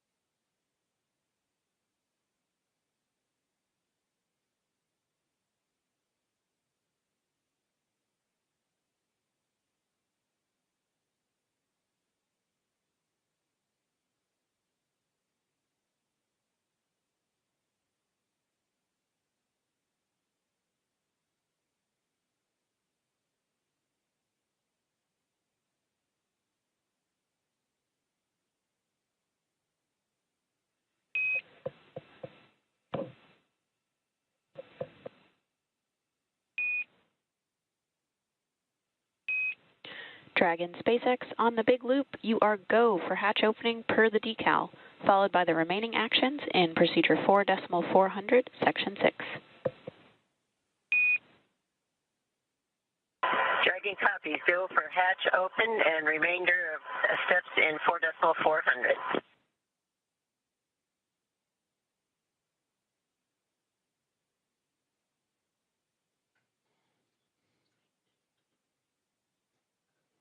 We are go for hatch opening is what you have just heard. If you are just now joining us, you are tuned into live coverage of the arrival of Axiom Mission 4, the International Space Station.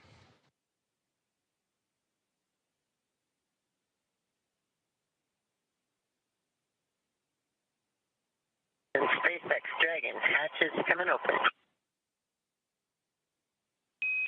SpaceX copies.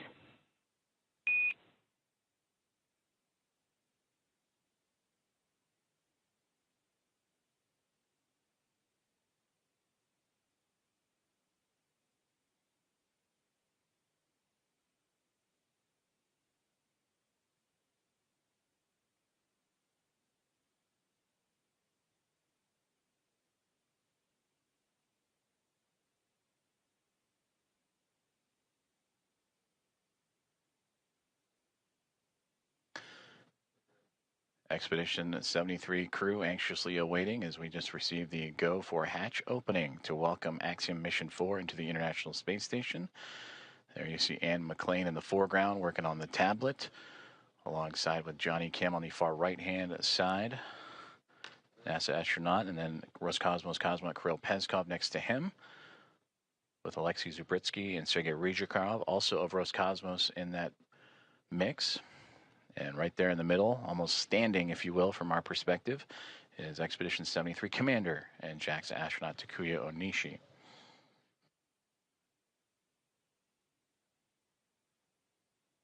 From this view, they are looking up. Dragon, hatch is open at 12:14, and we're requesting the go for the LIO change.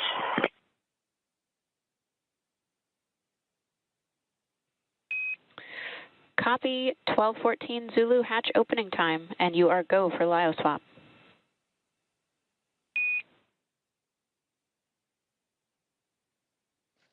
And there you heard that the hatch is open and confirmed at 7:14 a.m. Central Time, as the hatches are open between SpaceX Dragon Grace spacecraft and the International Space Station.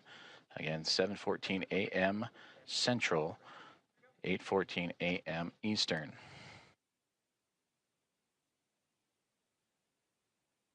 And you heard also the swaps of the LIO canisters. That's the lithium hydroxide cartridges that scrub the carbon dioxide inside of the Dragon spacecraft on the ride to the International Space Station. Also, Nicole Ayers out of view, but if from this perspective, looking up, she is operating with the Axiom Mission 4 team to help refresh the air and cycle air between the two craft as they continue a few more procedures before floating across and into the orbiting laboratory for the first time.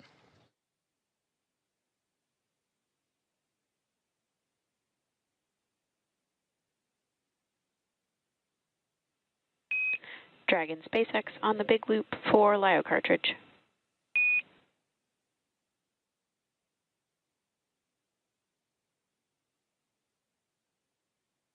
Go ahead for LIO cartridge. Just looking for clarification on your next action there. We're tracking LIO cartridge sealing per 2.102 step 6.5. Oh, okay. And in my procedure, I had for the instructions on the decal for section.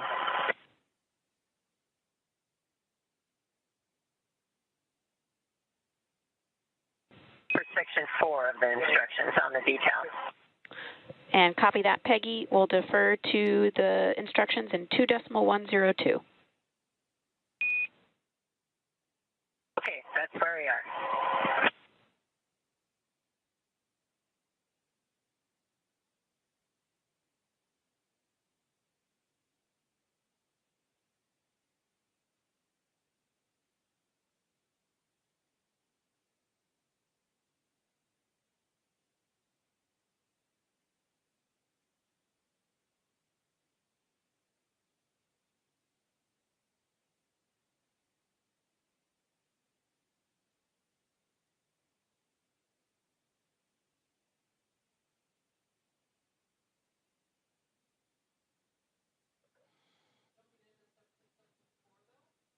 You just heard communications between Axiom Mission 4 Commander Peggy Whitson and the teams on the ground as they were talking about the swapping of the lithium hydroxide cartridges as the hatch has been opened between the Dragon spacecraft and the International Space Station just a few moments ago at 7:14 a.m. Central Time. And this is a view inside the International Space Station, looking forward, if you will, as the astronauts and cosmonauts aboard are looking up. That is towards the space-facing port of the Harmony module. That's where they are in now. If you were to keep going forward, if you will, that is the forward port, which currently is occupied by Dragon Endurance from Crew 10. And a great microgravity demonstration of the camera that Alexei Zubritsky is using to help document and be a part of the welcoming committee for Axiom Mission 4 here in the next few moments.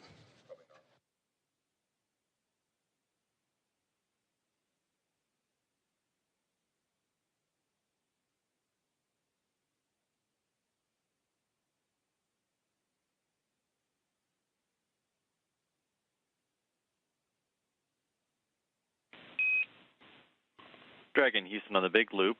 Just to confirm, we want to make sure IMV duct installation is complete before we do LIO cartridge sealing. Yes, the IMV duct installation is complete.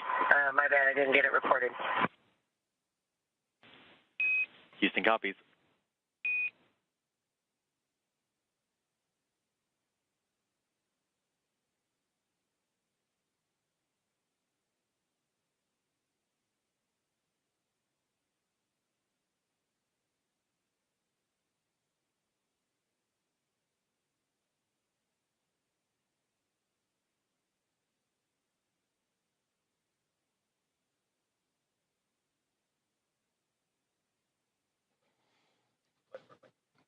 Now we switch views from pretty much the point of view of what the astronauts have been looking at. From what we have seen, they were looking up, and this is the shot up into that node to zenith hatchway of the Harmony module. That is Nicole Ayers, NASA astronaut, just on the other side of that APAS hatchway, working with the Axiom Mission 4 crew. You heard them talking about IMV ducting and LIO cartridges. That IMV ducting helps mix the air of the International Space Station environment with the air inside of Dragon. And then also looking to seal up some of those lithium hydroxide cartridges that are used to scrub carbon dioxide from the air in the spacecraft on their journey to the International Space Station. And that journey started yesterday morning, 1:31 a.m. Central Time, 2:31 a.m. Eastern, as they would launch on the SpaceX Dragon, newly named Grace spacecraft, on a Falcon 9 rocket from Launch Pad 39A at NASA's Kennedy Space Center, and would chase down the International Space Station earlier this morning at 5:31, nearly 2 hours ago, 5:31 a.m. Central, 6:31 a.m. Eastern, a little bit more of a day's transit. Houston and SpaceX Dragon arrival configuration is complete.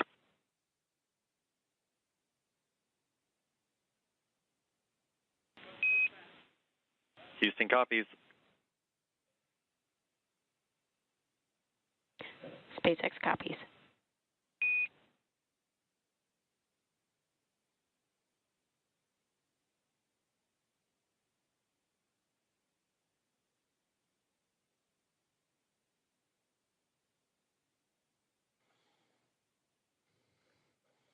Continuing to target a welcome ceremony or welcome remarks in the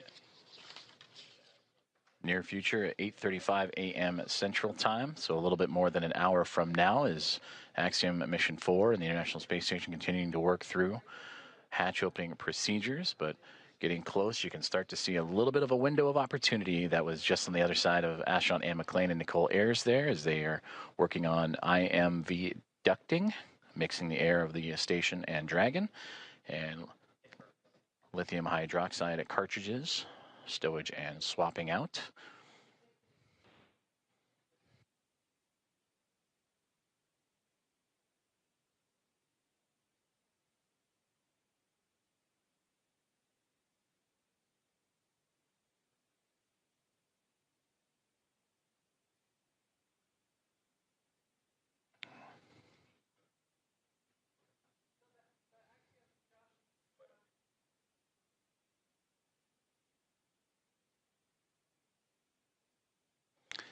So Anne McLean and Nicole Ayers are starting to clear out the hatchway, and we are going to see the first views of Axiom Mission 4. Commander Peggy Whitson, the first one across the A-Pass hatch, receiving great big hugs from Nicole Ayers and the Expedition 73 crew.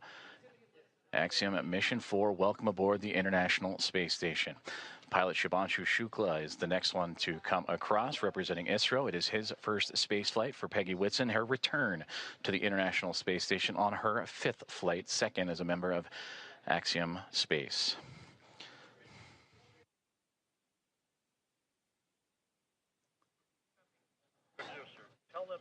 Sławosz Uznański-Wiśniewski of ESA, representing the nation of Poland. And their first visit to the International Space Station is next to cross the hatchway. And warm hugs all around. And applause breaking out here inside of Mission Control Houston and International Space Station Flight Control Room. And Tibor Kapu, the fourth and final member of Axiom Mission 4, representing Hunor and the nation of Hungary. Their first visit to the International Space Station as well.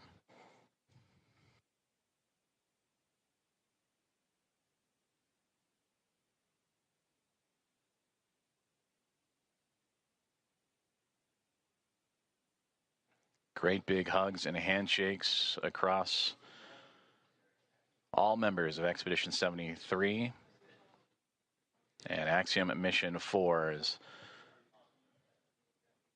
Anne McLean and Nicole Ayers of NASA, along with Johnny Kim, Kirill Peskov, Sergei Ryzhikov, and Alexei Zabritsky of Roscosmos, and Takuya Onishi, commander of Expedition 73 and of JAXA, with handshakes and hugs for Peggy Whitson, Shubhanshu Shukla, Sławosz Uznański-Wiśniewski, and Tibor Kapu.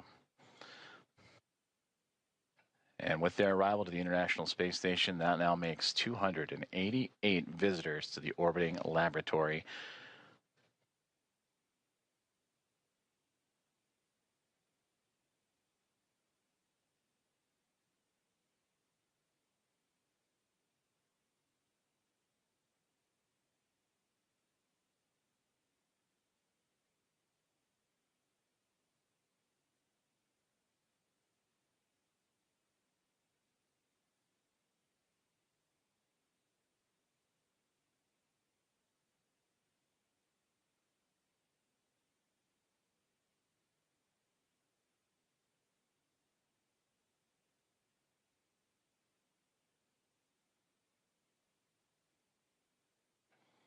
Axiom Mission 4 is now aboard the International Space Station.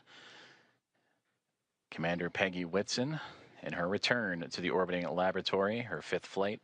3 is a member of NASA, and her 2nd as commander of Axiom Space private astronaut mission, commander of Axiom 2 and here of Axiom 4. Regaling the crew with smiles and stories. To her left, or our left from her viewpoint, to her right, Sławosz Uznański-Wiśniewski of ESA, Shubhanshu Shukla to her left of ISRO, and Tibor Kapu on that far right-hand side of our viewpoint.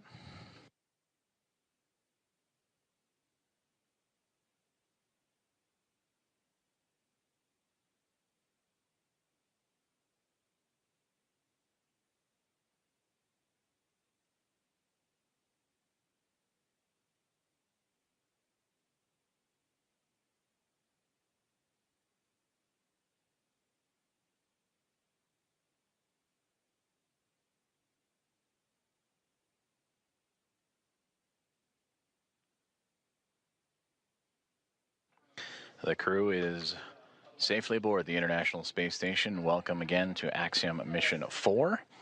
And we are continuing to target a formal welcome remark from the crew and being joined by the Expedition 73 team as well. That'll be at approximately 8:35 a.m. Central Time. And from there, they will receive a safety briefing and begin their approximately 2-week mission aboard the International Space Station, in which they will participate in around 60 research investigations representing 31 countries, with more than 24 of those experiments sponsored by the ISS National Lab.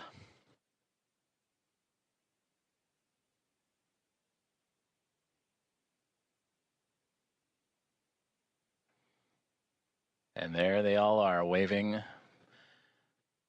back at our coverage here inside of the International Space Station Flight Control Room. Station Houston on 2. Thanks for the wave. Great to see everybody.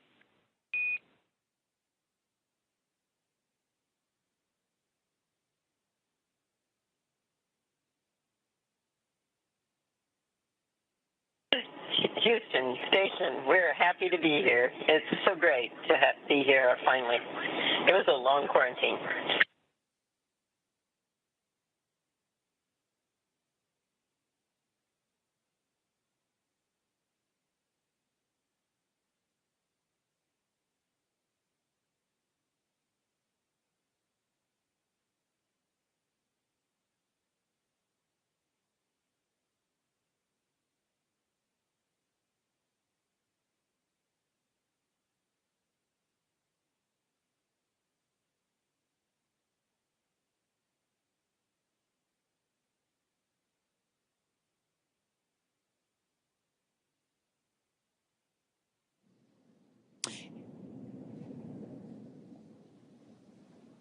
And with the crew now in the space station, we're going to wrap up our portion of the live joint coverage from Hawthorne. It's been an honor to support Axiom Mission 4 thus far, and we wish the crew a successful time on the space station.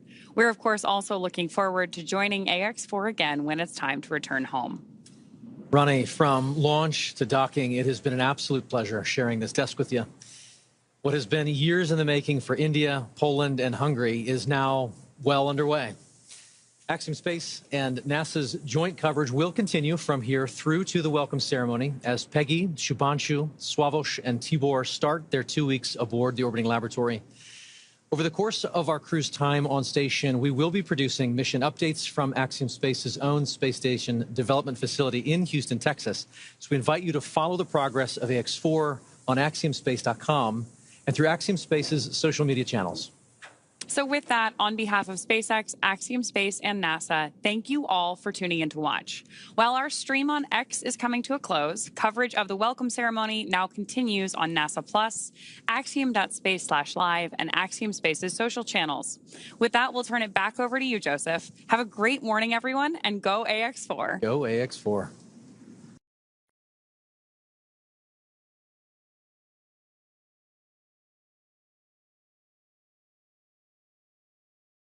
We continue on with our live coverage of the arrival of Axiom Mission 4 to the International Space Station, the fourth private astronaut mission to arrive to the orbital outpost, and the first since January of 2024.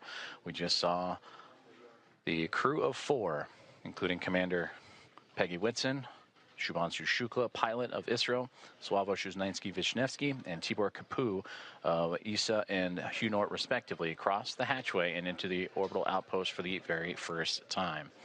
We're continuing to follow along as we'll wait for the formal welcoming remarks that are currently scheduled for roughly 8:35 a.m. Central Time, so a little bit more than an hour to go as the crew continues to settle in.